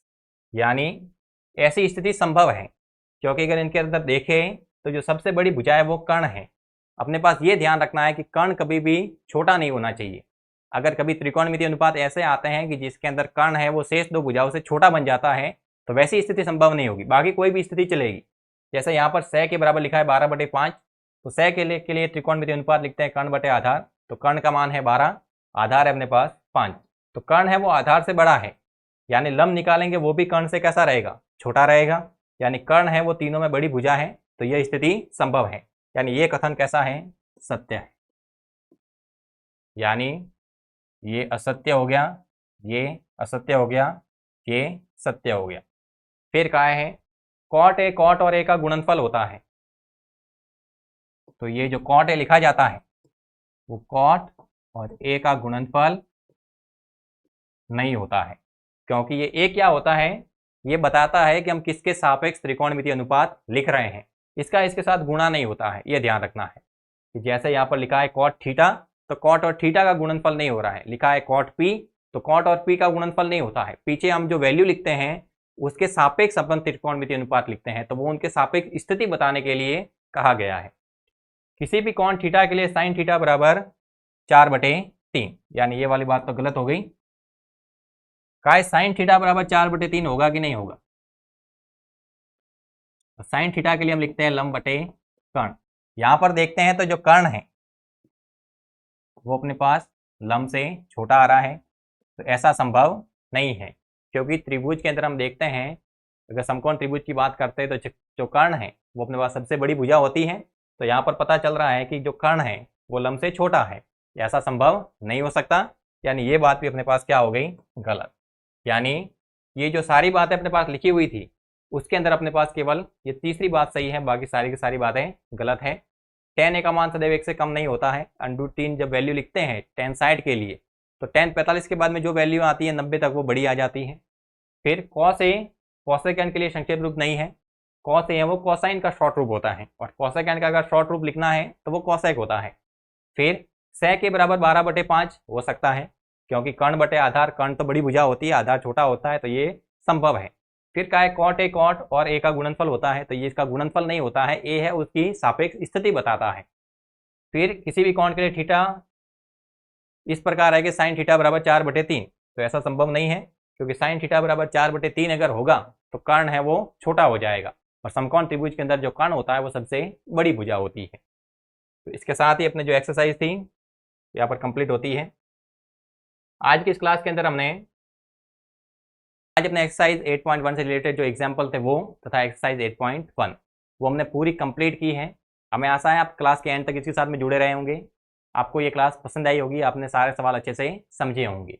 ये क्लास अपने लिए इंपॉर्टेंट है क्योंकि 9वां चैप्टर हम इसी के आधार पर पूरा हल करेंगे। तो ये एक्सरसाइज अपने लिए चैप्टर नंबर 9 की दृष्टि से और भी ज़्यादा इंपॉर्टेंट हो जाती है। इसके सारे सवाल आपको अच्छे से आने चाहिए।